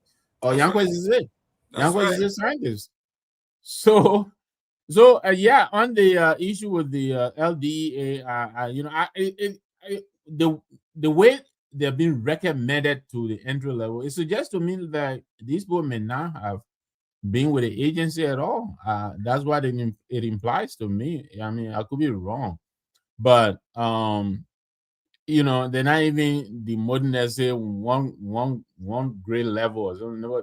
But she's saying that you go back and start at the entry level. It suggests to me that these are newcomers, but you know, the details will come out. What is it? The devil is in the detail or something like that. I think we'll find out. But whatever it is, it just looks really awkward that these people were going for senior management training and they've been recommended for entry level. But coming back to what you just said, you know, this appointment of you have youth who cannot even find jobs. You're talking about some people like no. Yeah. And this is an agency that's plundering. I mean, it's having difficulties. Go ahead, Victor. On its way. Yeah. So, Mr. Widow, you know, an unabashed Upist, you know, has been appointed by the president, and of course, the opinions are divided on his suitability for this position. We in the CMC would believe he's not suitable. Because he's partisan. He has made that very clear. Yes, I understand what the law said, but there's also an election law that says he shouldn't be partisan when you come into the commission. So we've asked the president to withdraw him. The ANC has joined us to make that call. I'm not sure what the CDC has said about it. I haven't heard. They probably did. But they put up a statement. They put up a statement calling for the withdrawal of the. You know what? You're right. I remember now, because I think the former Secretary General even issued a threat on his life. I mean, I would have gone down. You know, Tamakoji doesn't play. So he said if he doesn't leave or whatever, dead body. Anyway, so and Johnny was in the bag. I wish he would come on to, maybe he and the LPP people will tell us why they think this gentleman is suitable. But they've joined Dr. Maniba of the Lino in endorsing Mr. Widow. LPP, like you said, they say he is the best qualifying of all of us, all 5.8 of us, million of us. He's not one of the best, but he is the best suited for that job. I dispute that. And then they say he's apolitical, and this is what really gets to me. And these are my comrades, so I don't want to say they've been out of touch, but where have they been? Since this man was nominated, all of these clips been circulating of him, representing the UP and calling the UP, as the winner of the election, even while the votes were being counted and all of that. How can they declare him apolitical? I have a problem with that. Either they're being deceptive or they're out of touch. And I don't think either one of those positions is good for them. So I really worry about my LPP brethren, Councillor Jerome Gayman, for whom I have a lot of respect. But he and your boy, Yanko, I think they missed this one. They need to come back and explain to us what they mean by this. This man is apolitical, or they what do they know that we don't know? So I will pass it on to Robert. Fanta is taking a break in the bag. But I'm waiting for. I want Kehleboe to call in. We got 13 minutes to go here, but I just want to let you know that Zeze and Councillor Gongloe are neck to neck. In Grand Cruz. No, in Monserrato. Garguah. Kehleboe, never speak to us again. You never always getting me in trouble. When I listen to the Mr. Widows tip over the unity that I stay on, he says Unity Party has won Lofa, we have won Grand Cape, we have won Bombay, won Monserrato. In Grand Cruz, we are neck to neck. In Joe, we are hometown, we are neck to neck. And then he said districts that I favor in the CDC underpopulated districts, so they don't really count. He made the case very, very effectively. But listen, Gongloe, this is the issue, and and I'm still learning. I'm still learning because, during the elections in Liberia, people said that even now there have been talk about Gongloe possibly running with Alice Cummings and providing a viable chance for the opposition party. And even the last time we talked about Dr. Clarence Monba and his decision to support this pick. And again, as it relates to the doc, I would love to interact with him, ask a few questions to really, he always, makes himself available to understand reasons behind this endorsement, right? But with Gongloe, as a lawyer and a man who has he's positioned himself throughout his career to be a voice that can be trusted, right? And it doesn't mean that every decision he makes we would agree. No, he has right to his own thoughts and his own decision. But the argument that they're making that he's the best, this is the argument that worries me. What makes him the best out of all Liberians? Neck and neck. What is it? What is it? It's almost like we are dismissing these tips that have surfaced, and we are dismissing what we heard on these tips. What we heard, if you think that he's the best, and he has in the past, exhibited this integrity and whatnot, you also have to understand he's a human being. What we're telling you is what we saw. We saw a man who just did not, as a Liberian citizen, he has the right to vote for whoever he wishes to vote for. And we would not question that right.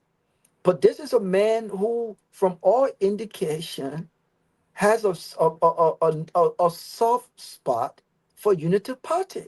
And even if he does not have a soft spot for Unity Party, as an institution, even if he is not a Unity Party partisan, as an institution, he loves Joseph Boakai, and it's not hidden.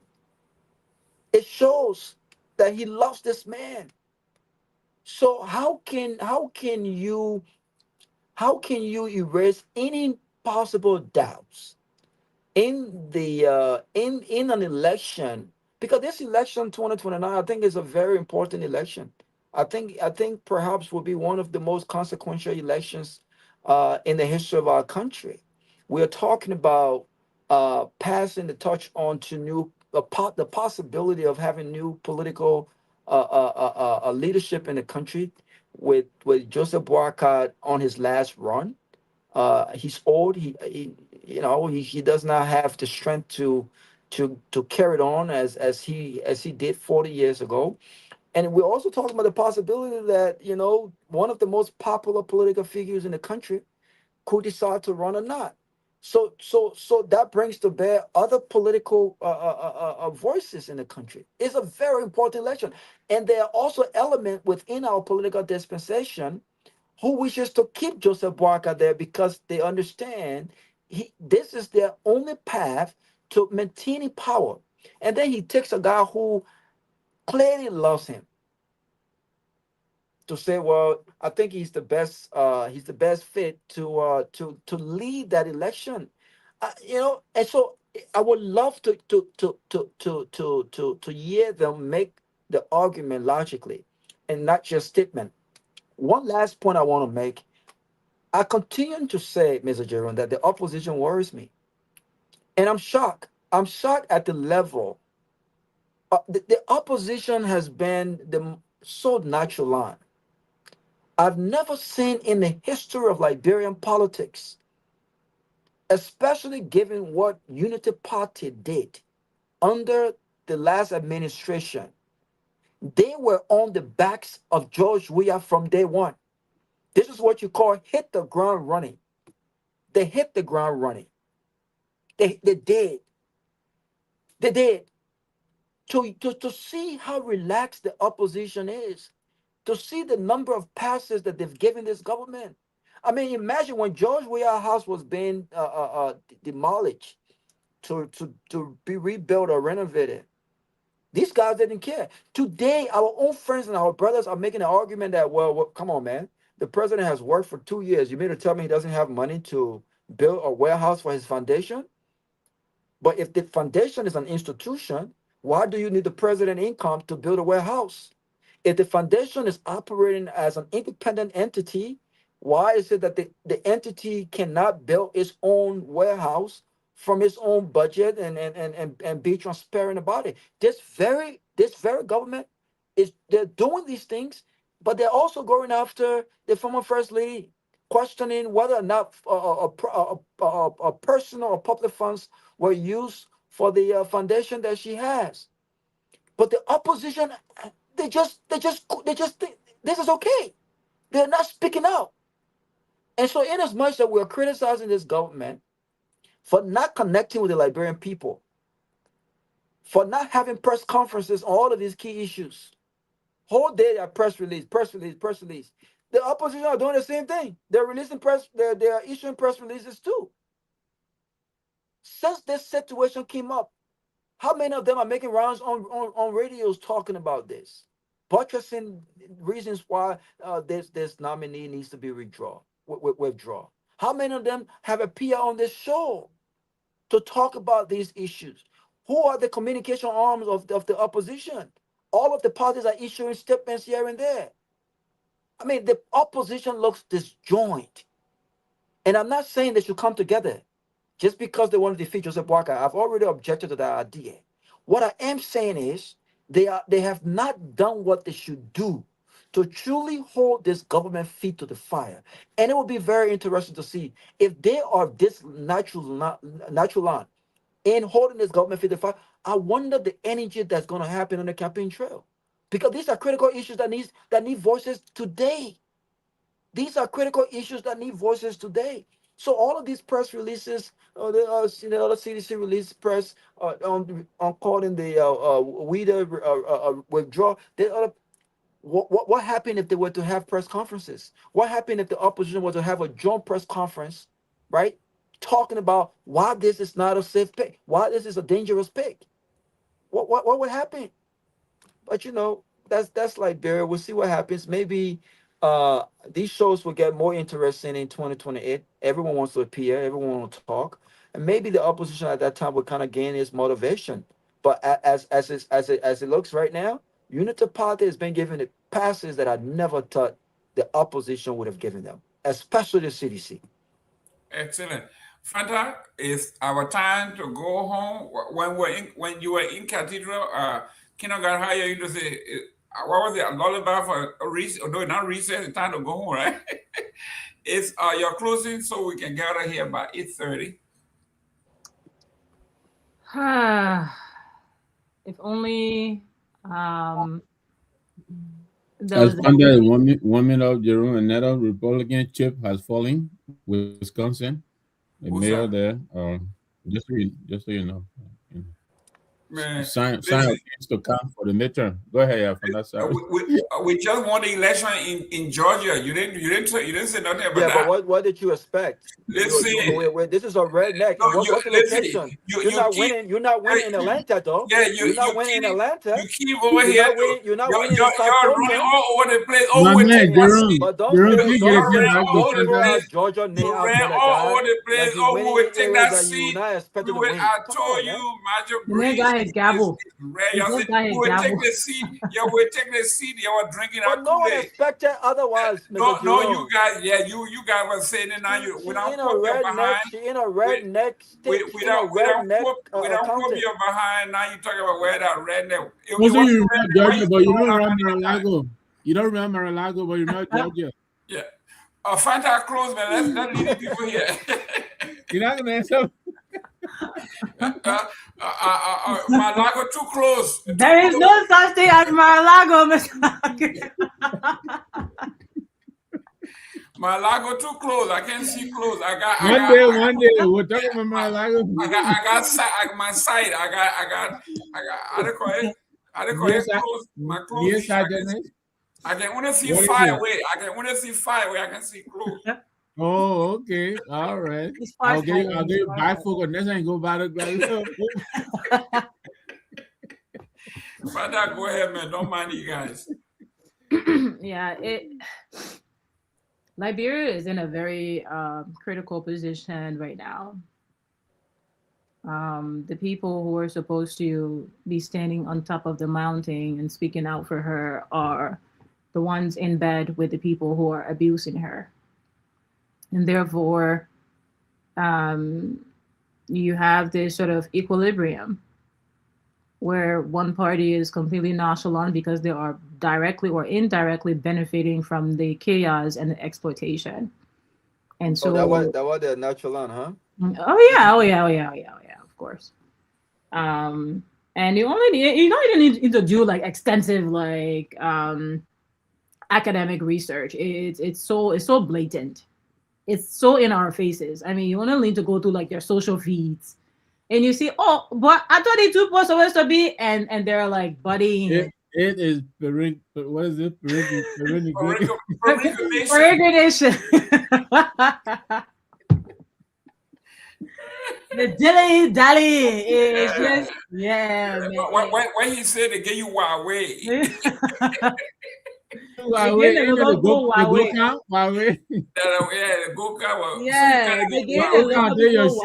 your shoe break. I'm telling you, and we have to do some type of shock therapy. We have to like wake up the local people, and it's not in a diplomatic manner. Like I'm gonna shake them and be like, you people have to wake up. You're shaking them now. Oh, absolutely. Wake up. This slumber is not benefiting us. You know, to be voluntold and just volunteer to your own oppression is depressing. because your story doesn't change, your life doesn't improve in any way, shape, or form, you too are just as idiotic. I mean, people say, yeah, the people are waking up. Like, some people choose to remain in their perpetual, their perpetual poverty, and they're comfortable with it. How can you be so comfortable with that? It's not talking down. It's, I have tried to talk to you in the softest of manners. Say, hey, I beg you, I beg you. I try to talk to you in medium to, okay, I beg you, just consider. Now, what do you want me to do? I can't. I just can't.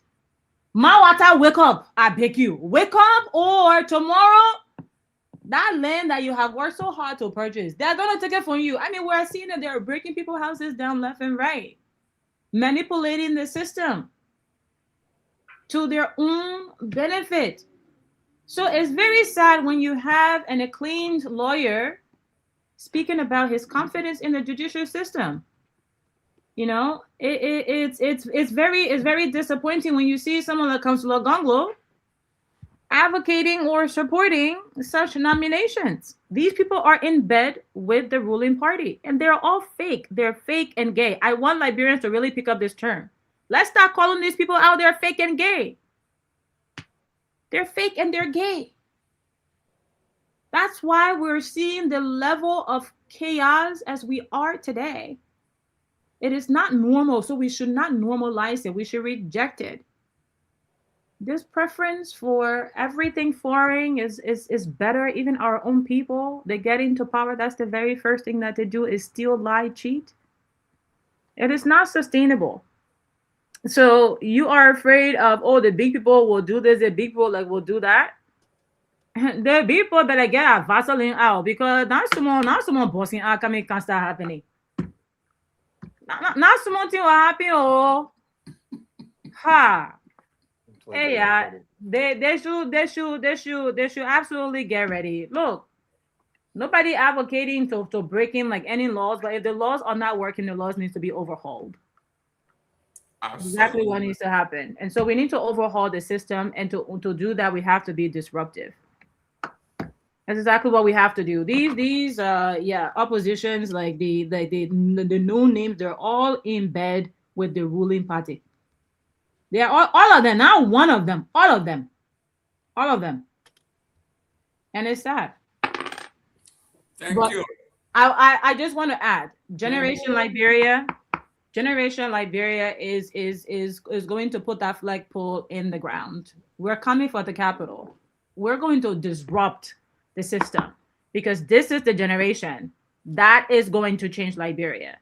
Now, our grandpa and who finished doing that own, right? We're going to be intentionally disruptive. Everything we do has to be intentional, otherwise nothing change. And so that's the plan. Thank you. Mr. Nagbe, take us home. Well, thank you. Fascinating show as always. It's been great being with you guys. Thank you very much. The questions that continue to arise, the LDE thing, I don't even know how it's going to, I don't know how it's going to get resolved, but I think it exposes, some of the problems that are plaguing, our governance system, and I guess for whatever is work, as ugly as it looks, I think credit must go to this woman for refusing to play along. Whether it is an indication of another internal fight, at the Liberia National Police, I guess this time it plays in the favor of the people. If these people really are not qualified for these senior level positions, why are they being recommended? Especially, to go and work for an agency that we all know is beleaguered, is struggling, can't seem to find its way. I mean, look at the number of people in the streets who are suffering as a consequence of the inefficiency of the LDEA to manage, our ports of entry and our streets. I know it's a difficult ask, but maybe these are some of the problems that are plaguing the agency. So we hope they will figure it out and self-correct. We understand logistics and all that, but try to manage the little you have and do it well. This is not a good look for them. I'm still waiting for that call from my LPP colleagues. Maybe you can get your friend, to come and talk to us on why they think this man is the most qualified in the Republic of Liberia, 43,000 square miles from 5.5 million people. From what? 5.5 million people. He's the 5.5 million people, exactly, from the Solomba border, whether in the Makona side or Guinea. We include all over. This is one man. And mind you, he's nearing retirement, by the way. Exactly. So, but anyway, great show tonight. Thank you all for the opportunity. Thank you for, Councilor Balaze for giving me the space to come in, and tell his side of the story. I think again, I have questions about, he's an officer of the law, so I get it. He has to defend the courts, the law, the legal system. That's his. I think that's part of the oath. He cannot denigrate the system, but we have questions about the system, and some of those questions were raised tonight. I'm sure he's contemplating those questions. He's a very reasonable guy. But thank you very much. Let me not, I've taken enough time. Thank you. Let me pass it on to Robert. Great show tonight. No, Robert was the first to close. Oh, okay. Hey, guys, thank you very much. Let's do this tomorrow, but we learned a lot today. I mean, it's fun in the meantime, but it is. Jerome, sorry. As I thought Sarah was coming on, they said the sedition and petitioning Councilor Kofa to run for the Senate. Have you heard that? Yes. For Monserrato. Right. That's Maybe what we I can heard. talk about it tomorrow, Yes. I read it, and he told them he wants to finish the headquarters that he was. Wait, he told them to go kissing where, but he didn't say that. No, they say he got to finish the headquarters that he's building. So that's what it is. Thank you, guys. Thank you very much. See you tomorrow. All right, good night. Good night, guys.